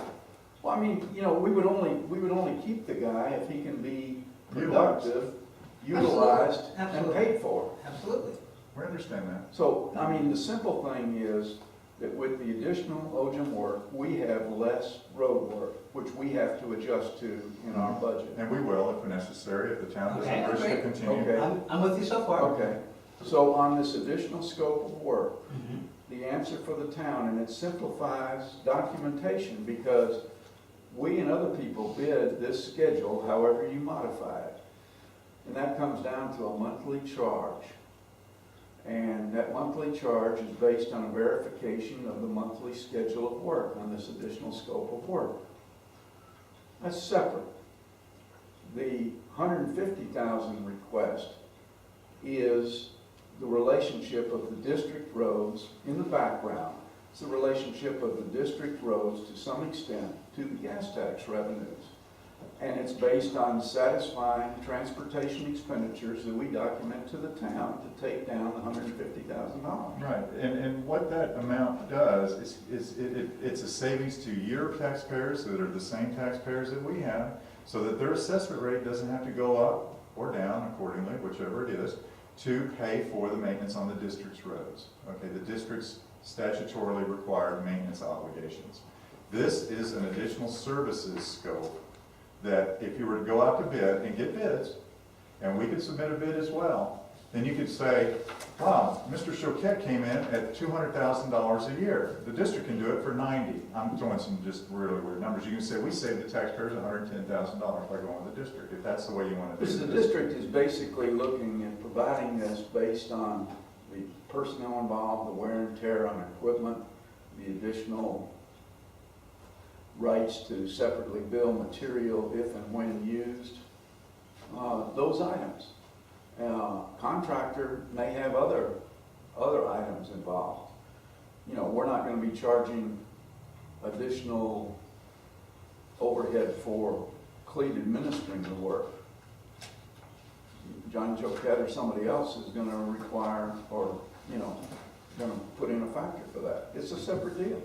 Can I, Well, then, well, what are we doing, guys? I just was wondering. I mean, are we, I think your single contract will work. I think you can use addendums. The understanding that the preference is that the town use you for these services, putting aside its additional scope of additional level of services, is something that the town council has to visit, I think. absolutely. But the contract agreement between the two parties, I think, can be one. I think we just have an addendum that says this is the, and by the way, if you were to, Exhibit B. yeah, if you were to say that your rate to do these types of things per mile would be X, we would probably eliminate anybody outside of you to bid, simply because they don't have the luxury of having majority of their non-labor costs funded by another means. So I think we can still have one contract, we can just treat it as a separate, because the agreement of having you get reimbursed is very similar either way. It should be the same. It's just the mechanics that we might have different. This is to me, this is kind of this is like coming to town with a proposal and It is. saying, this is what level of service you guys should be providing Exactly. on these roads, and we need to have an idea of what the cost would be for one versus the other. If you make an assumption that says, for example, this would be a rate based on, let's say, labor rate, and does not include these other expenses. This would be a rate that if we had incremental costs, see, I don't know how you do incremental wear and tear on equipment in the pricing unless it's in the repairs. So I won't know about incremental wear and tear cost until I do repairs or maintenance of that vehicle. So if that's incremental, that's fine. But if you have another line item that we're reimbursing in another area, again, if it's the same account and you use the account as the basis to get reimbursed for the 150,000 in this example, we can't have them both in both cases. No, we No, don't no. use hours. Ours is a percentage. Yeah, but ours is based on, you have to have a Well- rate, and if you use a rate, then it's a rate that's developed based on some criteria. No. If it's only salary, that's one thing. If it's other, then we've got a problem. If you So I have, guess we need to work through that, how that rate is established. But I think right now, let me lay this out, because we're talking about it, but we're not touching on it yet. The town council has to agree to fund any of the gas tax, a nickel or greater. Sure. There's no automatic. The town has to make determinations what level of service they want to provide, if it's on a per call basis, or if we try to do something like this, which it's something that we have to certainly look at. Because we're going to have, basically making the decision that we're going to have this line item that we would put on our budget that would estimate be a cost of X. right, We all have budget issues, but there's no assumption, no automatic. And if I may, and we're talking about, I think, subjects similar to what you have a budget that's come up with a shortfall in the process of what you're doing, and Wait, this is all incremental. So wait. To get the concept right, we have a basic request of 150,000, for which you get documentation like that spreadsheet to reimburse the 150,000. That's the basic budget request that we make. In the background, in our minds, it's directly related to gas tax, but in your minds, it doesn't have to be, because you're going to either approve or not approve based on benefit to the residents who are also landowners overwhelmingly. Right. All right. The reason we had two agreements was that was one concept, one set of documentation, one set of reimbursement to hold down acre assessments. Okay. That's straightforward. When you started putting both things into one agreement, we started getting a little misunderstanding, because we look at the work on the non-district roads as a different additional scope. Now, We maybe I'll. You have an entirely legitimate interest in saying that, well, you know, if you're going to charge us for this work the way that a contractor that was paying for equipment rental and fuel and operator time and maintenance, et cetera, and overhead, you know, that's a rate that there's a risk of double reimbursement, so to speak, in some areas. We're saying this is additional scope of work, additional wear and tear, additional hours, you know, and we would hire and have somebody employed to provide the additional hours to do this additional scope of work. But if we don't do the additional scope of work, we wouldn't hire that person. But in any event, what we're saying is we believe that the labor cost for the additional person to do this additional scope of work, whether it's one or a fraction or however many people, and the additional wear and tear on equipment is in some way going to be documented to your satisfaction. And that we are entirely willing to simplify everybody's life in terms of documentation and just go out to bid for this additional work. But we think you'd find a big difference between our cost pass-through and having an entirely independent contractor. But if we did do that, you then have documentation that is a lot simpler for us to live with and you to live with, because we have a schedule of work and the additional scope of work. We have a charge established for the frequency of service. We bill that each month based on documenting that we did that level of additional work. And we forget about, was this repair bill due to the fact that you were doing this additional scope of work? Should it be included? How do you separate that from the wear and tear on the regular equipment? When I made a suggestion a few minutes ago about hours, you know, it was something like, if we've got a piece of equipment that works 100 hours during the year and 20 of those hours are for the non-district roads or this additional scope of work, 20% of the repair associated with that equipment, and we keep records separately for each piece of equipment, becomes a reimbursable on the additional scope of work. And the documentation for the basic reimbursement is only 80% of the wear and tear recorded for that piece of equipment. I mean, it can get involved, but it's simpler if you want to go that route. The only thing on the opposition to that is, if we're already paying the full lease payment, then it really doesn't matter if you put more hours on or not. Well, wear and tear is different than the lease payment. We're gonna put up paying the repairs, we're paying the lease payments. So we're buying. No, I'm just saying that the way we would bill it to you is if we kept the hourly records. The only thing that goes in documentation for the 150,000 takedown is 80% of the repair cost. But, and what I'm arguing is there's no additional R&M, there's no additional cost because we're already paying it. No, You're not. you're not paying for this now. We didn't. I understand, but if I'm paying the lease payment, it doesn't matter whether you do 100 hours or 10,000 hours. Sure, Sure does. the lease payment is paying the cost of the And equipment, so not the repair. the next time the lease payment comes in, then you're gonna send us the bill again. That's only for getting the right to use the equipment. Doesn't have anything to do with repair. We pay for the repairs, I understand. But we're talking about We separating pay them for a out. portion of the annual repairs, you do. It looks like we pay for all. No, you don't. You pay for a portion of the annual repairs, okay?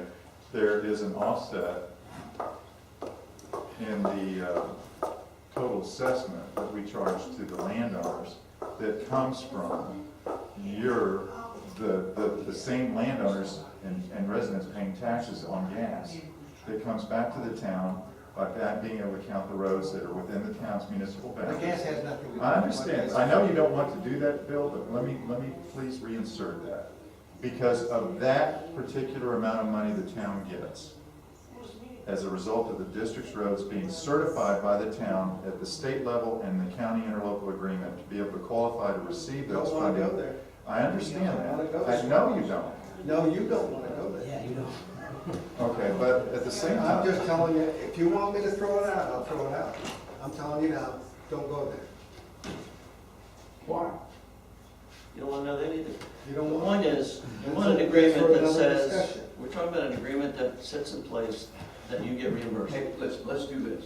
And I don't see any Let's- reason why, but you let's have forget to about say, this concept of additional scope or additional service outside of what we normally would plan is fine, I understand the concept, but when you throw into the cost of a piece of equipment that's being used 20% of the time on non-district roads, but the town has already paid 100% of that lease cost in a reimbursement based on $150,000, if we've already been charged that, then you can't charge us for 20%. We're not If you charging take, on if you lease. take the account and says, here's the lease payment that we made on this piece of equipment, here's all our equipment, here's the lease payment, lease expense for all the equipment, our projection is that 20% of that may be chargeable, may be usable. Forget that, please. Well, no, you can't forget it, because you can't put into the bucket the same items. Maybe the No, thing to it's do, not the same John, item. It's not you've the got to same take item. the accounts and look at the accounts that we have in this 150,000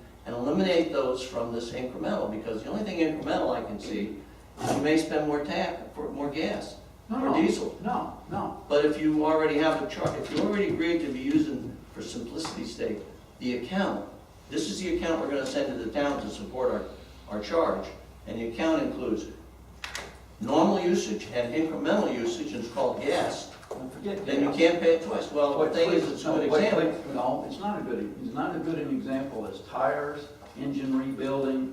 And what if we are already paying maintenance, which includes tires and engine We keep rebuilding? records for each piece of equipment.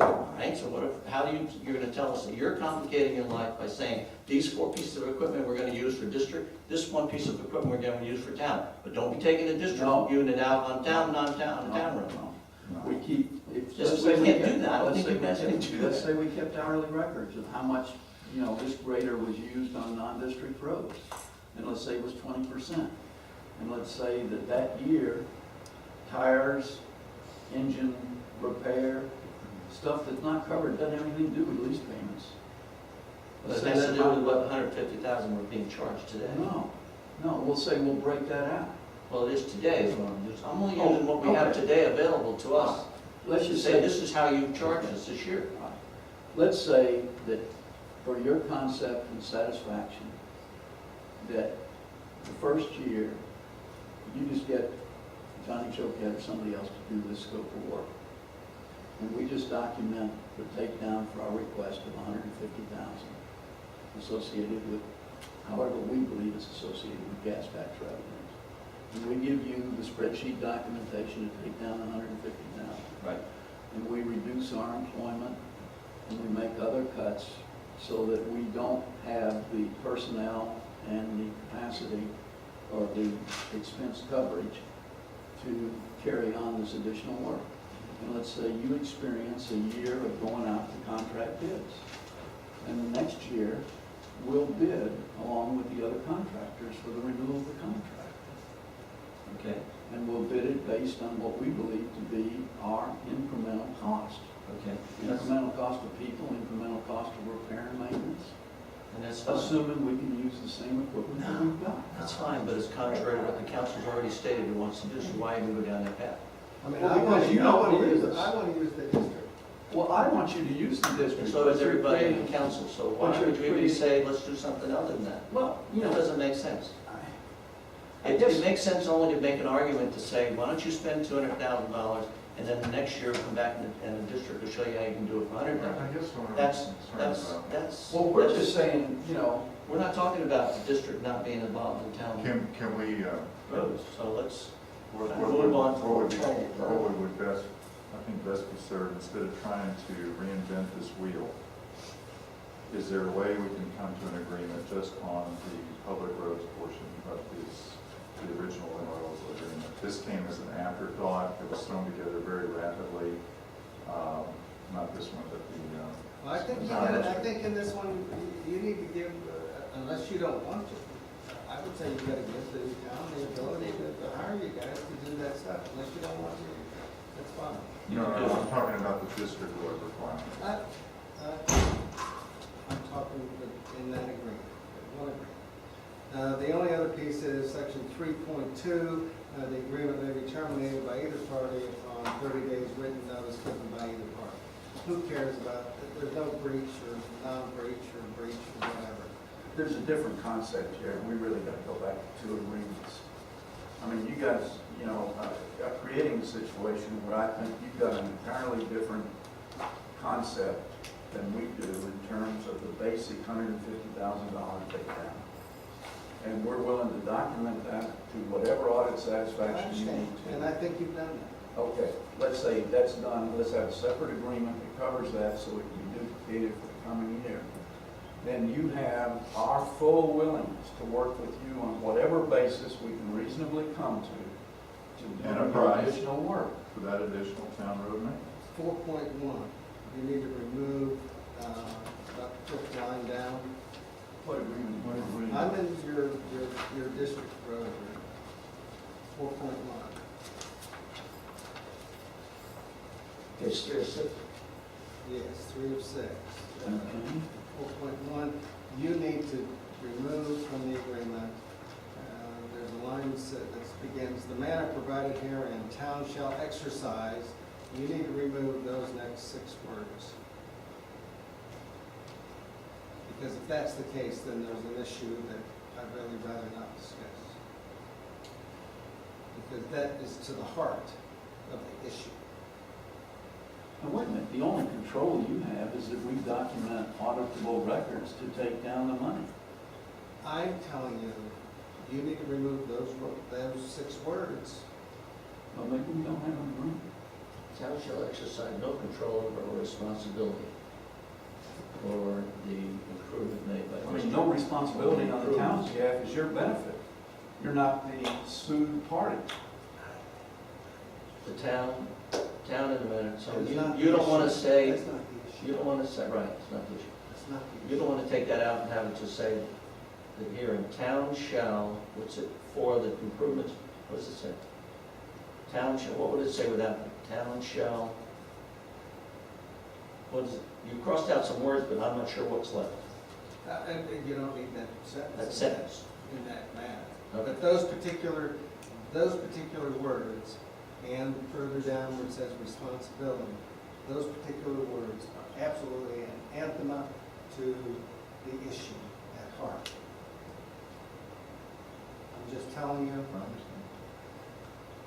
Well, we might have to go to our board and say, you know, we What's got that, to, John? wait a minute, we got to look It's at, a- we got to look at our ability to assess the acres for the work that we're doing. I want to give you the money. I'm just telling you that we need this, that you can't, you're buttering both sides of the bread. You want to get sued every time we get sued? That's not the issue. We should No, do. I don't think that's. That's not the issue. You've got to,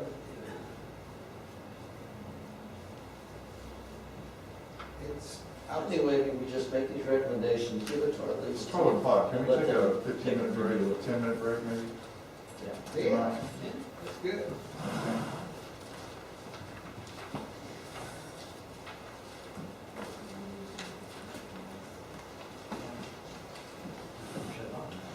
Oh, even for a break. Oh, it's got to move. Yeah, let's. Because I'm gonna have it. Did you pick up my key?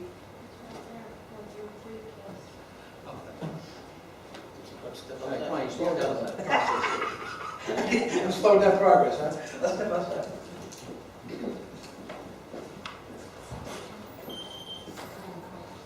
Oh, man, little donuts, I can't eat donuts.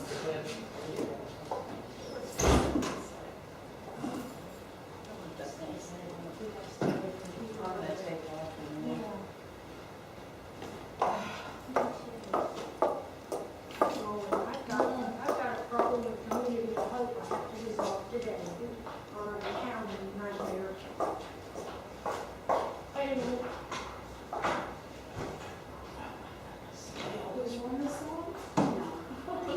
yeah, we just need to stay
Yeah, I think that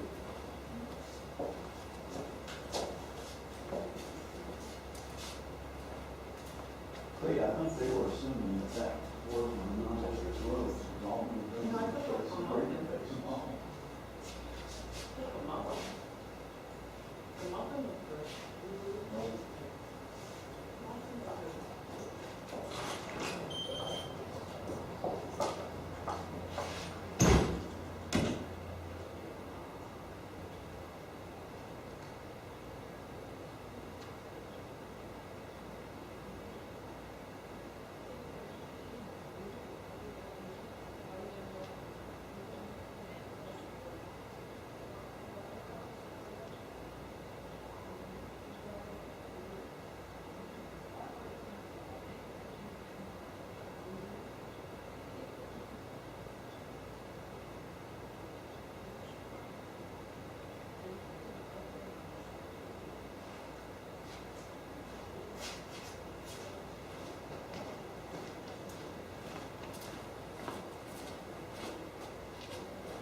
You coming out?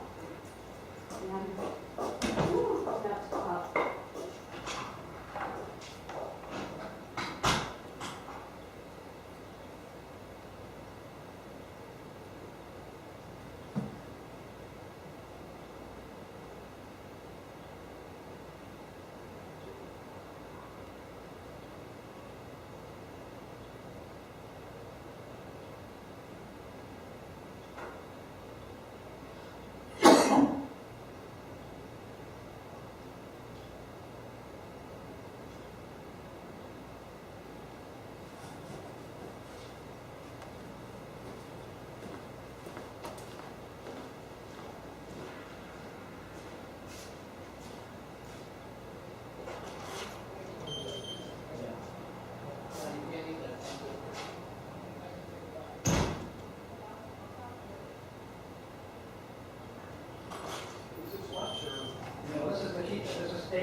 I need another cup of coffee to sustain me, but we don't get the right creamers. My creamer.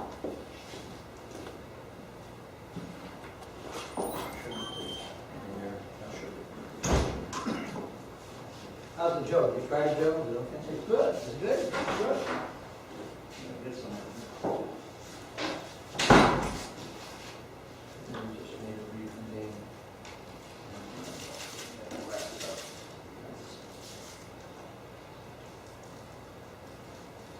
You guys are very generous. I mean, you guys are very generous with your time.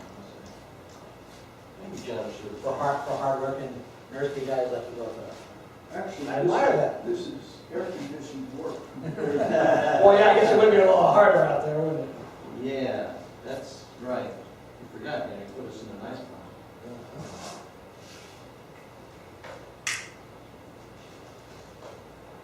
Actually, I feel like a slave to their damn phone. I don't know if anybody feels the same way. Yeah. This is a question, you're a hot, sweaty slave, is this? Start forwarding your phone from Lisa's phone. Then you only use it for outgoing calls. And then she can start, she won't know, right? No, then we get into discussions over division of labor. I mean, let's face it, that's the issue of public service. A lot of people- She'll just say at the end when you sit down to dinner, she'll say, man, I was busy, I had a lot of calls today. You say, really? Yeah, she says, let's see, I've been working out in the nursery, so you cook. A lot of people don't take the time to do that. What's that?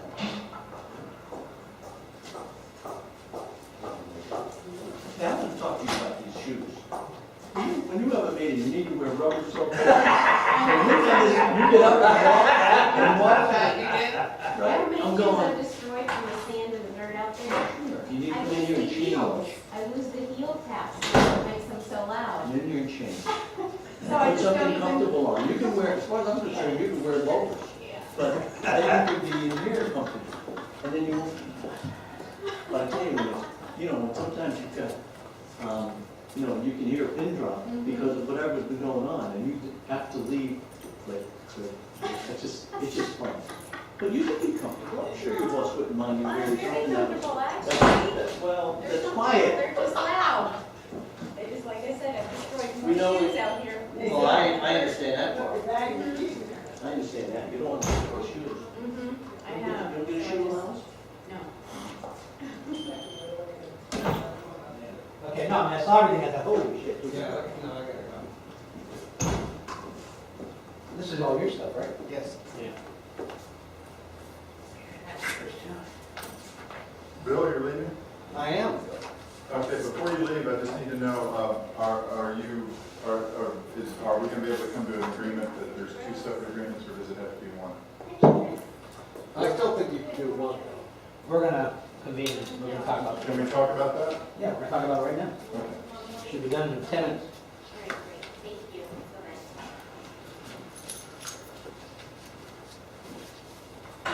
much. I didn't have this in my package that you guys gave me. No, we handed it out. Okay. I was looking along. It was that weekend work that we did. Oh, okay. I'm gonna. Oh, okay. I'm looking for it. I've studied these things, and I didn't have this.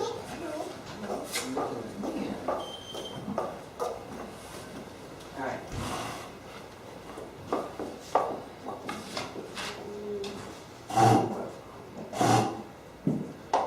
Appreciate you guys. Not a problem.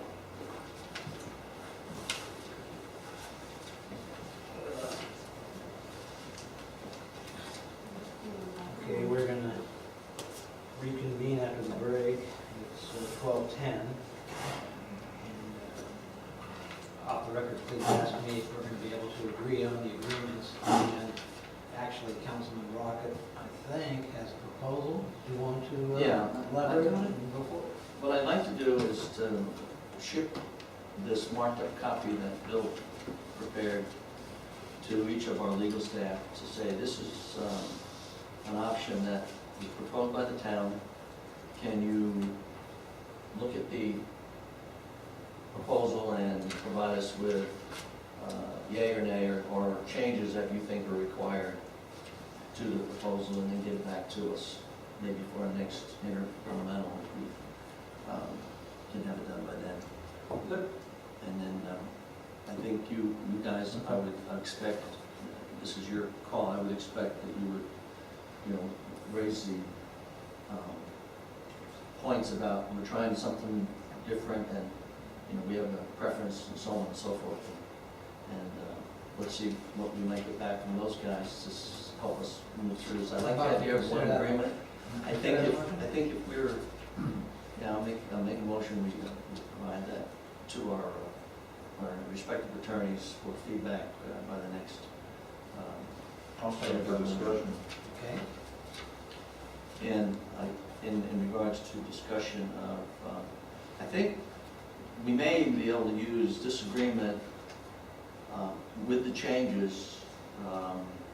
If you guys end up with one separate agreement, I still think the changes that we make in here would at least allow us to make these changes, even if we have an additional agreement that we, may determine later is necessary. Well, I think the intent is to get these changes in place because I think they're beneficial. Let me say one thing about this, because Jim, I don't know if you had noticed it when you looked at the minutes, but one of the things we did talk about at our previous IGC meeting was we were looking at possibly bringing in the attorneys to join us for that July meeting anyway. Right. So it seems like timing would be good if they both opine on this, and we can have them here, and hopefully it'll be almost like a good wrap up, especially if it's doable.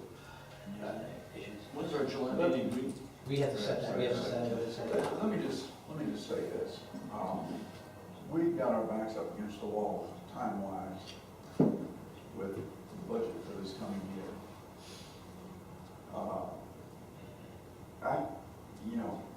I think that when I reread this section and the location of it in the document, I think it may be fine just take out the last two sentences entirely. Right.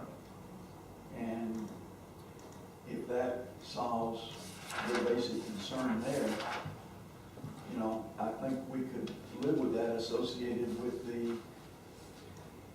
non-district roads agreement. But I think we still come back to the fact that for our basic budget, and we did talk about 2 agreements when we left the last IGC meeting, we were going to discuss both of them. Well, that's what's on the agenda. And it's important to us to have the basic $150,000 request documented the way that we've documented it for this year, and have that as a basic agreement for us to go forward with our detailed budget planning, because without that, we've got some very significant changes that need to be made. So that, I think is really requiring us to say, and we'd have to, run it through our board, that we have reasons to believe we need 2 separate agreements. And certainly on the second agreement related to the non-district roads, you have our full cooperation to work it out to whatever extent can be done and it makes sense to both of us. But that the basic $150,000 request, however we want to believe it's related to the source of funds, is in fact a separate request documented in the form that you've just seen, which we believe is fully auditable and supportable. And it addresses that arrangement with the town separately from the non-district roads. And I think that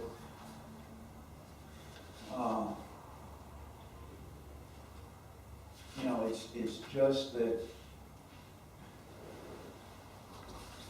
we just see the concept as being misunderstood at this point.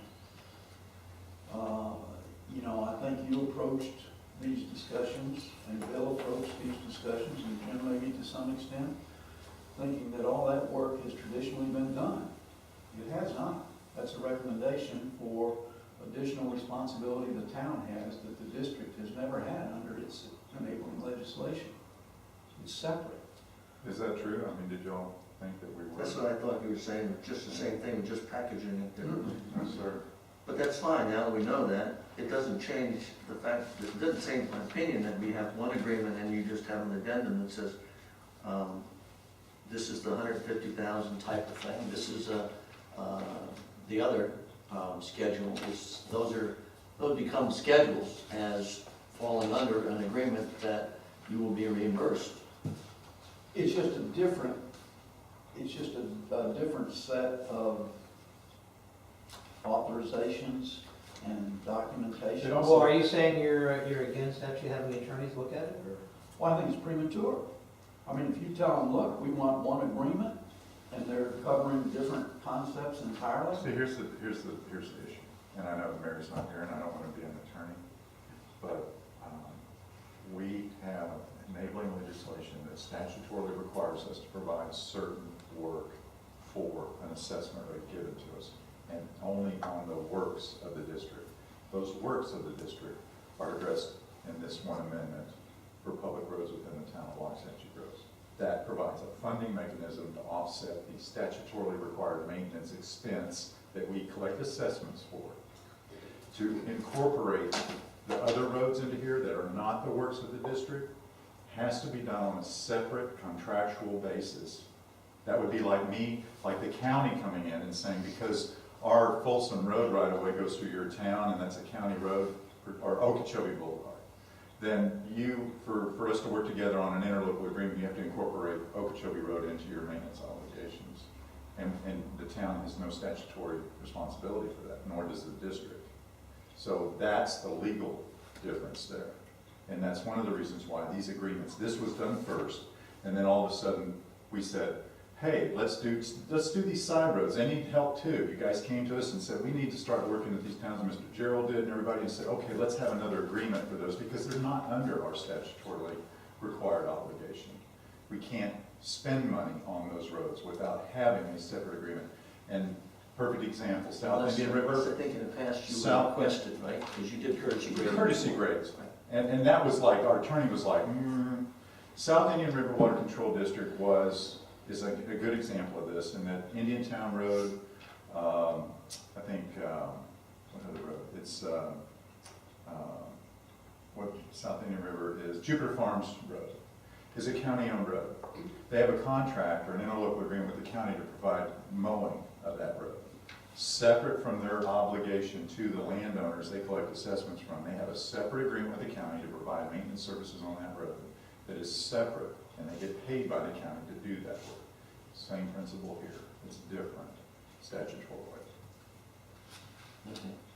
Well, if the motion is not accepted, we're, as a town, I'm going to still forward this suggestion to Mike for his input. Because before we do any kind of agreement, we're going to get his input either way.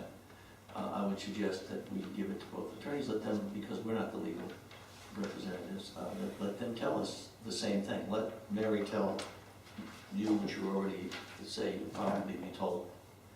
Not necessarily you're saying that, but I would expect that if she shares the same opinion, she would say, can't do that for this reason, and we can have Mike and Mary look at that and say, okay, then we, because I'm going to check to legal opinion on this and say, should we do this or shouldn't we do this?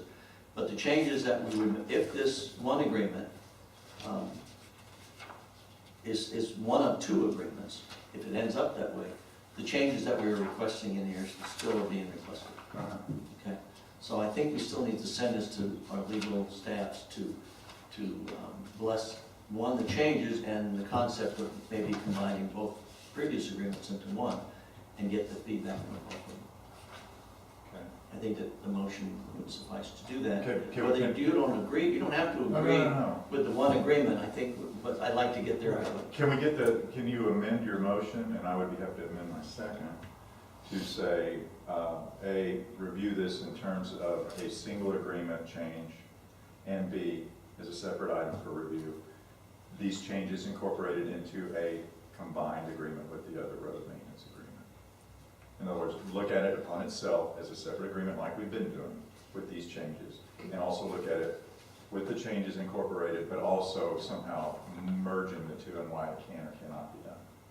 I think it's the same thing. Is it the same? I'll amend my motion just to To make be that- specifically that, and then Specifically say that. I will agree to amend my second. Yeah. I think that's fine. Okay. Yeah. Because I think that, and then I would also ask that we not wait till July for this, because we are under a crunch period and we need to be able to have our assessment rate established, at least preliminarily, a maximum rate established for consideration by July 26th, I believe. If we could have this done, I know you have a council meeting not tomorrow, but a week from tomorrow. Can we get a response from the attorneys before the end of this week? Can we request that? And maybe meet again on Monday, a week from today? To determine whether a single agreement would be acceptable? Well, that's gonna be tight though, I mean, I don't know, I mean, if we have to wait for that, here's the issue with the agenda, that agenda is socked. I mean, that's got Palm Beach State College, that's got both issues, it's got the moratorium. When's your meeting in July? 17th. Seems to me that would be a better thing. 17th? 17th of You July. don't have the 3rd? No, All I'm not right. doing a day before. They're doing the 26th and they're counting that.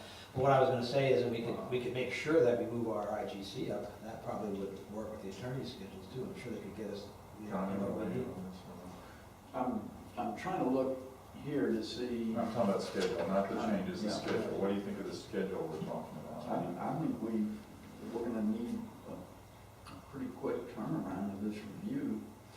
I mean, I'm getting a little more comfortable reading closely the changes, and as long as it was understood, like on 2.4,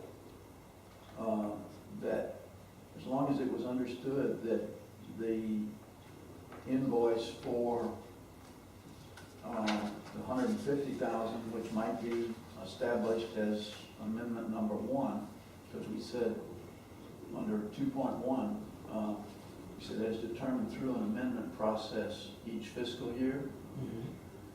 As long as amendment number 1 dealt with the basic $150,000 request documented similar to the way it's documented this year, and amendment number 2 dealt with the work on non-district roads subject to satisfactory documentation, you know, which would be different.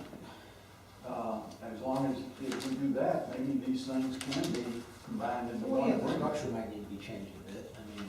He was working with the current structure of this agreement, but it might require another article or whatever. Well, I'm just thinking that, as, you know, the wording in 2.4 leaves it up to the town to be satisfied with the request for reimbursement. And I'm just saying amendment number 1 is the basic request of $150,000 for, as we say, public roads, meaning in our minds the district roads. And amendment number 2 is the non-district roads, which is a separate scope of work. Why don't we, And it would be entirely separate documentation that would have to be acceptable to the town council and the town manager. I mean, you can put 2.4 in there, sorry, you can put 2.4 in there relative to as documented in amendment 1 and 2, Right. so that it's up to the town, but it's as documented and agreed to. Exactly. So I agree. I mean, if there's many things in here that might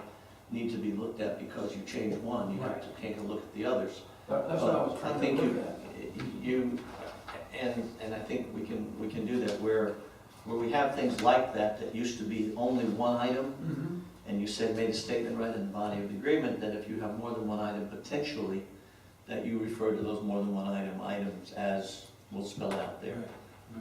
Well, just like you made that change in 2.1, and I think that sets the stage because on a share of local option fuel taxes, town agrees to reimburse the district in an amount as determined through an amendment process each fiscal year. Right. That was y'all's wording. Right. That sets up the stage for 2.4 to be, you know, to put some wording in there regarding amendment number 1 and amendment number 2. And amendment number 1 would be the public road reimbursement of the basic $150,000. And amendment number 2 would be our concept of non-district roads, or town roads, however you want to refer to them, which would be an entirely separate process? Yeah, process. It's possible that could work. All right, and Then then wait, then. do you want to have an exhibit to the amendments listing the roads associated with amendment 1, listing the roads associated with amendment 2? We can do that too, and that would be the spreadsheet for amendment 2. I'm gonna make a suggestion here that, why don't we try to meet the first week of July after the holiday, let's say, Friday, July 6th, that would give us enough time to. It has to be a week because it's the July 4th week, people will be Well, I know, gone. I know, it's, People will be gone a week, Or you? possibly. No, wait a minute, we're just talking about us. Just talking you about know, us. that's what's on. No, I'm talking about me. Oh, you're Oh, you are, going you going? I think All right. I'm going that whole week. All right, if you're gone I that. haven't made that commitment, but I'm trying to make that commitment. Okay, if you're gone the whole week, then how about, I mean, we could, right before. we could do it the 9th, July 9th, that would still, That's our board meeting day. so that's a problem for you guys? The 9th? Well, It's just that we're trying to come Trying to to a conclusion. be able to based present to the on- board. Right. Well, I'm also trying to provide enough time to get it on our agenda for the 17th, if something needs to be, How about this Friday? I can't. We'll ask for the attorneys to give us Yeah. some information. Yeah, and, yeah, I don't know if we'll have it by this Friday. And that's what I'm saying, Mike, we're in the middle of a lot of stuff on the 26th agenda that we're gonna be working on this week. That's the only reason why I mentioned that to you earlier, was a lot of stuff. Well, you know, if we are approaching it like this, and you can kind of put words to supplement what we've just now been talking about here. How about that week in between? We're losing the whole week, we could probably try to do it, 27, 28, well, no, you're going to, no, that's. No, 27, 28. 27, 28, 29, That'd be fine. Wednesday, Thursday, Friday. Yeah, yeah. And that will give the attorneys a little more time, I mean, you Yeah. know, we can talk to Mike about this and. We'll give them a date. Yeah. If we're doing the 26th meeting, I wouldn't ask the 27th to get together. If you're asking them to respond, and he needs a little more time to after the 26th to finish up. Well, we could do the 29th on Friday. Yeah. Is that better for you guys? Yes. Yes. We could set it at, you want to do it at like 11 o'clock, back to our normal time? Okay. or 10. It's up to y'all. It's ever better for you guys. 10 o'clock? Is that what I'm hearing? 10 o'clock, It- better? It gives me more time in the afternoon. 10 a.m. Okay, 6/29 Friday at 10 o'clock. Now, let me just ask you to look at following up what I think we were talking about while I was not reading the entire section. Look at 4.1, you know, does it simplify things from the town to take out those last two sentences? I think so. But I think we may make a recommendation, we just pull up those last two sentences. Yeah.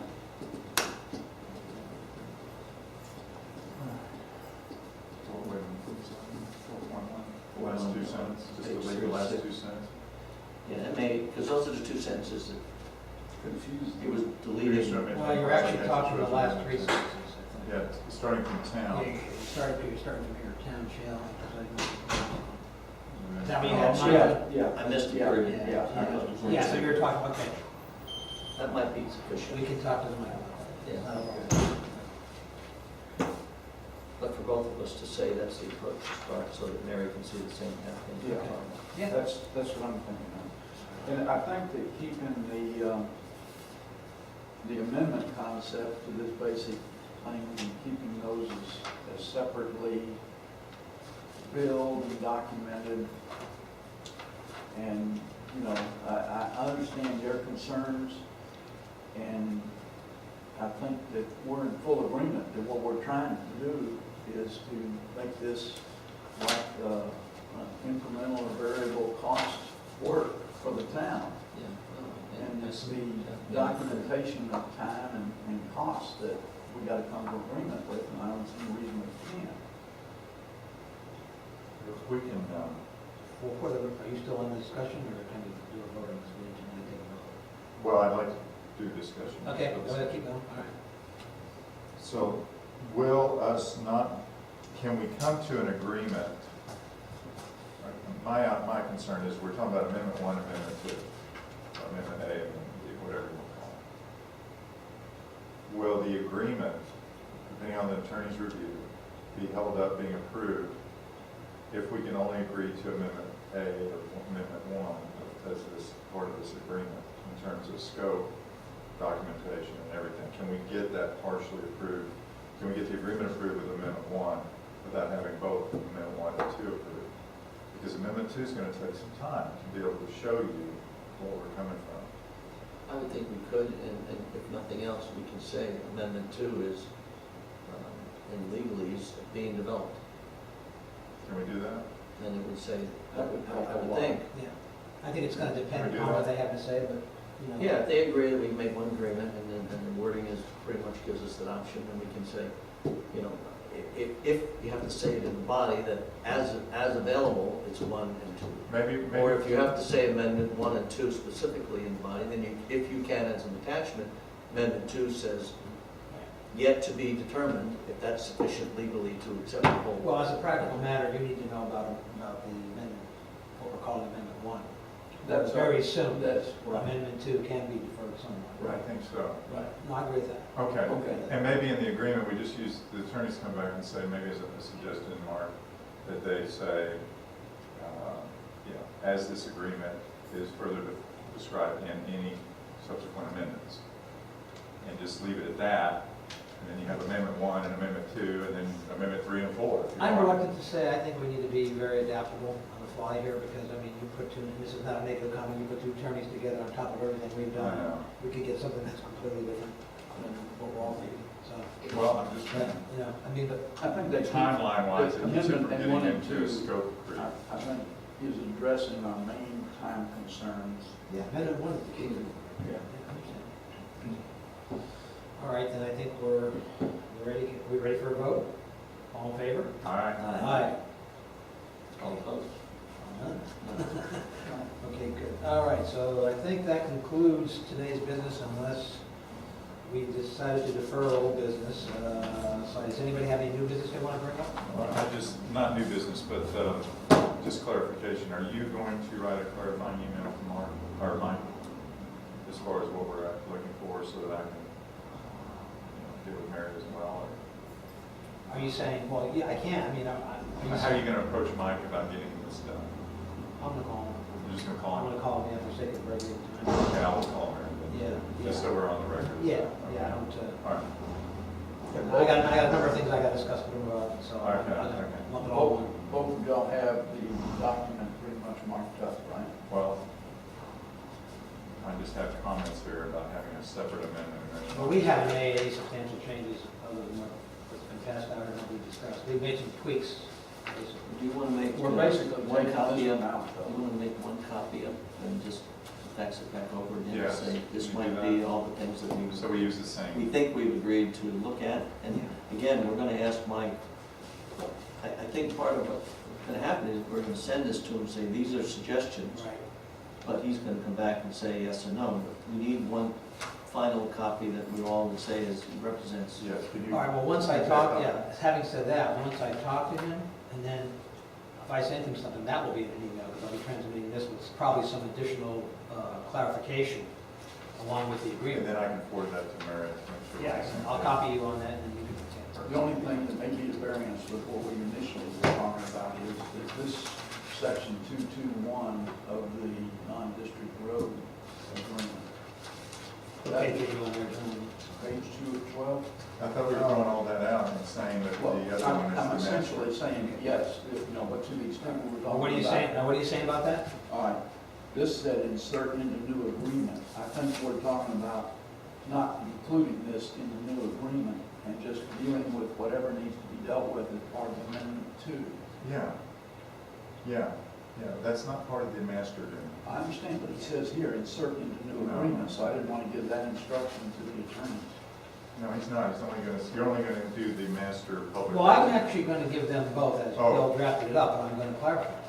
Okay, Yeah, Okay. yeah. But yeah, I think they need to see everything.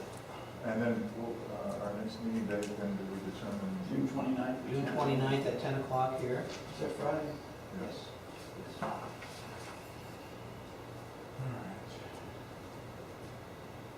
And, so we have no new business. Under New new business, are you business. want to go into discussion? Just New as a business. question, Yes. y'all had a chance to look at the spreadsheet and the documentation. Carefully, just combed your beard for you. Okay. A little hand gesture there when I wasn't looking. Go ahead, I'm sorry. That, I think we said is along the lines that you're satisfied with in terms of all the requirements that you feel are necessary for your. Well, it's under documentation. review now, remember, we just got it late Friday afternoon, so Okay. I want to reserve judgment, but I think we're. I know Pearl works on the weekends. I did, I took the weekend off. Did you want to make a comment to that, or, I didn't think so, okay. I didn't even look at it. All right. No other new business? How about discussion? Anybody have any discussion on this? I have a couple things we need to bring up.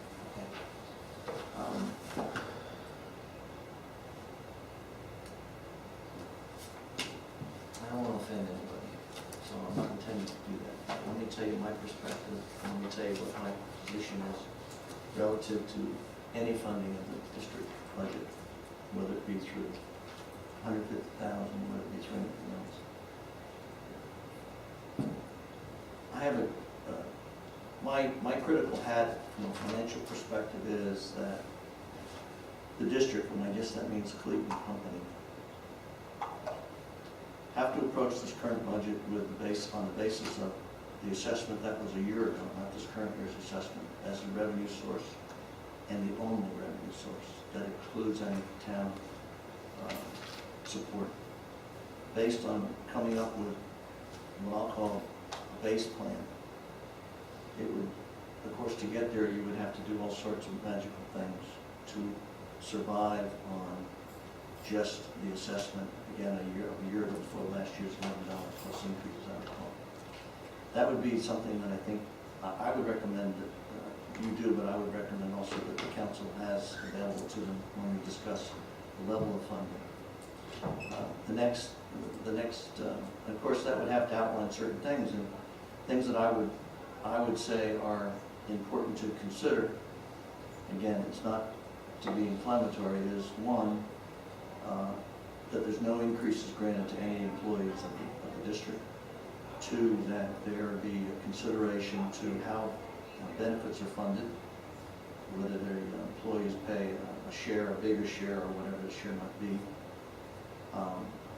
So that, in other words, those are the kinds of things I think you have to at least visit in coming up with a base budget. And I mention these things only because as one of 5 that have to approve funding, that's one of the things I would look for. Now, the next layer then, I guess, on top of that, and by the way, the first one may say I have to lay off 2 people, and I'm not suggesting that, but I'm suggesting as an alternative, I was always look at cutting costs just so that we can keep everybody working.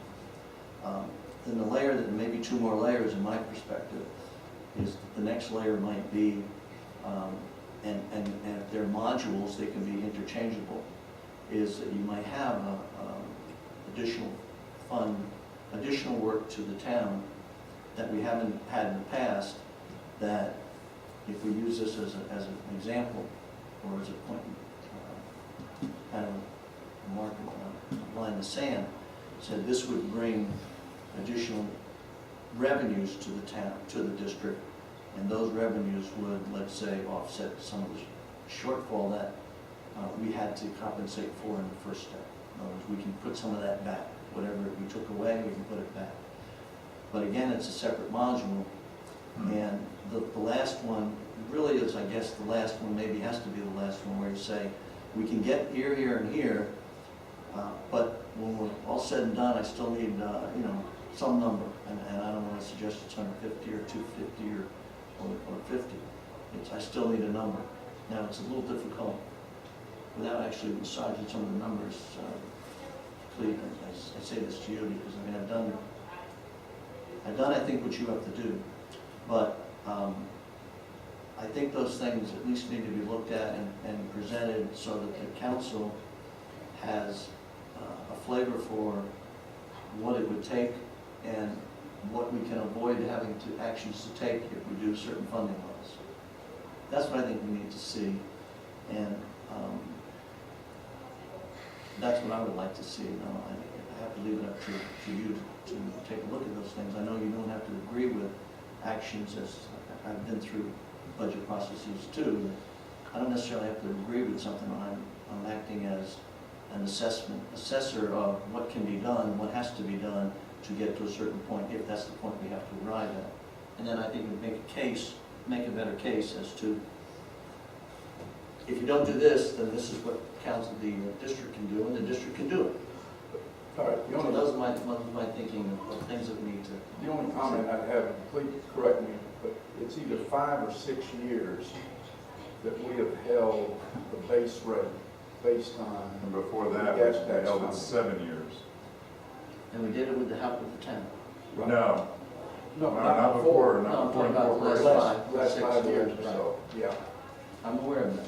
All right, well, that's what is different from saying, well, let's go back to the baseline amount of $137.95 per acre, which was last year's base rate without the $150,000 and without the,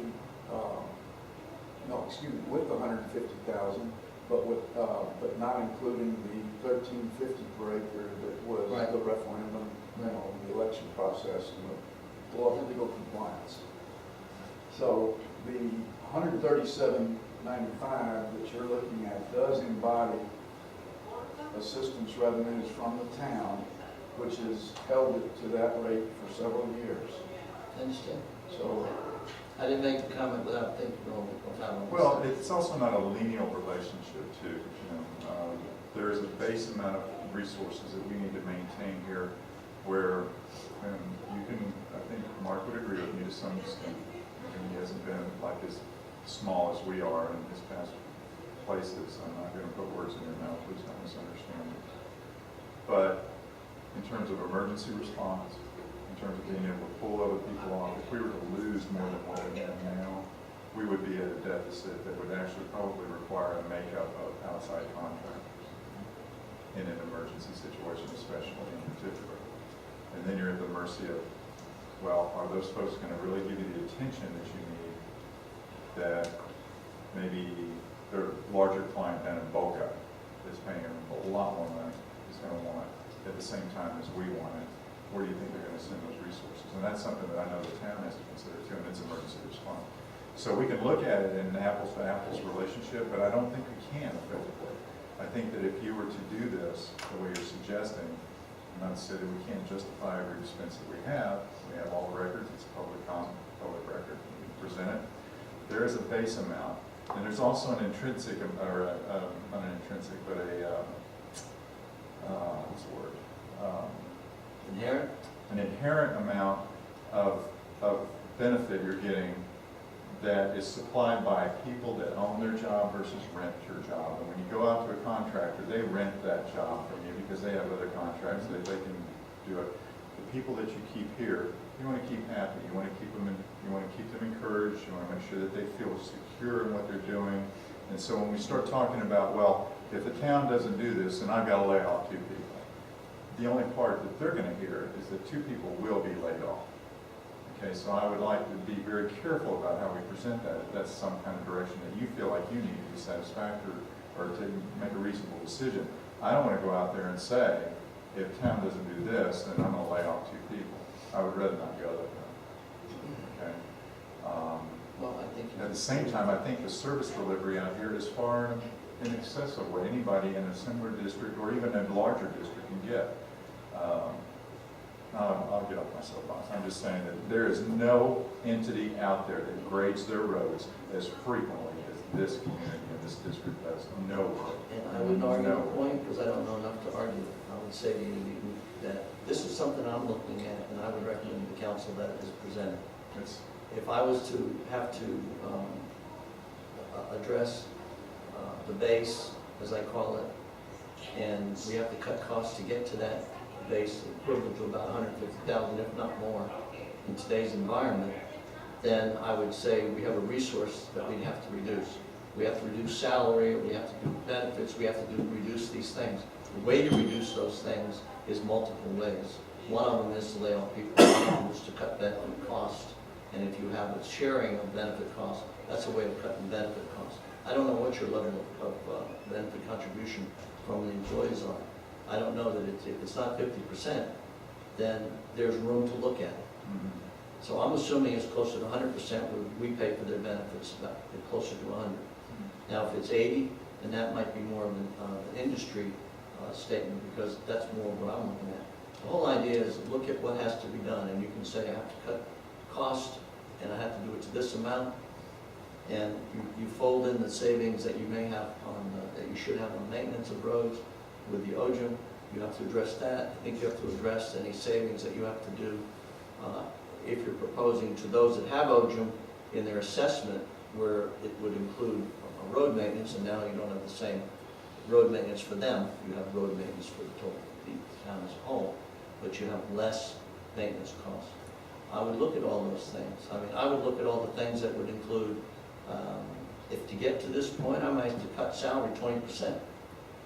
I'm just saying it's not what you're going to do, it's the things that you need to identify to get a sense of what needs to be done to get there. We may have to reduce levels of service. We may not be an A+ service level provider. You know, I think if we did certain things, we would reduce ourselves to a B service level provider. And not that that's the term that appropriately identifies the service, but that may be the things you have to identify with the council to say, these are the things we face, and we trust your assessment and the calculation to do that. And then just come forward, I think, is what we need to see. Because, for example, Cleve, I look at the private industry. What we did 20 years ago, the public industry seems to be starting to catch on. You can't sustain the level of cost with retirement money that we had years in the private industry. We see that around the country now. But in the on the private industry side, we moved to 401ks years back. We actually had, I worked for one company that actually drew a line in the sand and said, those with years of service X, you get a lump sum. Those that have Y, this is all you get. You're going to have to supplement things. So there were made decisions back when you had to make a profit to pay for your business. We don't make a profit necessarily here, but the taxpayer pays for that business. So my perspective from the town, as a town councilman, is those people that pay the assessment are we doing everything we can do to save them from having to pay more? And I would just have that in mind when I would come back to the council, to show them what they need to help us with and why. Yeah, I think you're talking about taking a more microscopic look at all the operations, whether it is service levels, is it, can you do something with your health insurance, your health benefits to get better We're deals, doing that. cut costs, little things like that. Well, I'm Is sure there we're- opportunities there? I'm sure we're looking at, hopefully we're always looking at better cost for what the level of benefits. But I'm talking about, you may have to cut the level of benefits. I mean, I think those are things you may have to, and I should say it differently. You may have to cut the level of benefits to achieve this number. And at least we know what that means. And so that you can make a decision, which to me, I look at the funding, sharing of funding, on the basis of, if we had the job to do and we had to try to trim costs to best allocate our funds, we would do that first, and then we would figure out what we're short or what we need to do to get the balance. And that's what I would say is why I suggest it's a starting point. Because I look at it the same way. We're spending that money, whether we give it to you to cover costs or whatever we do. I want to apply the same level of, if you will, scrubbing to anything that potentially is spending the money that the town has authority to spend. So I say that, and again, what I prefaced the conversation was not intended to be offensive. It's a professional statement, and it's nothing more than that. Alrighty. Anything else under discussion? Wasn't that enough? Sure, I don't want to shut the door on anybody. I'll entertain a motion to adjourn. And re-adjourn on the 29th.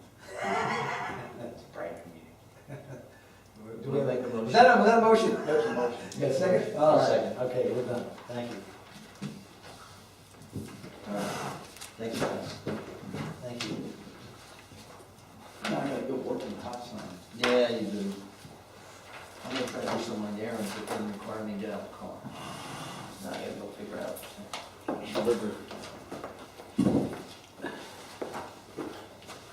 You didn't hear that, John, I think, did you hear what I was telling you? Did the customer call me? No, the customer called me today and was talking about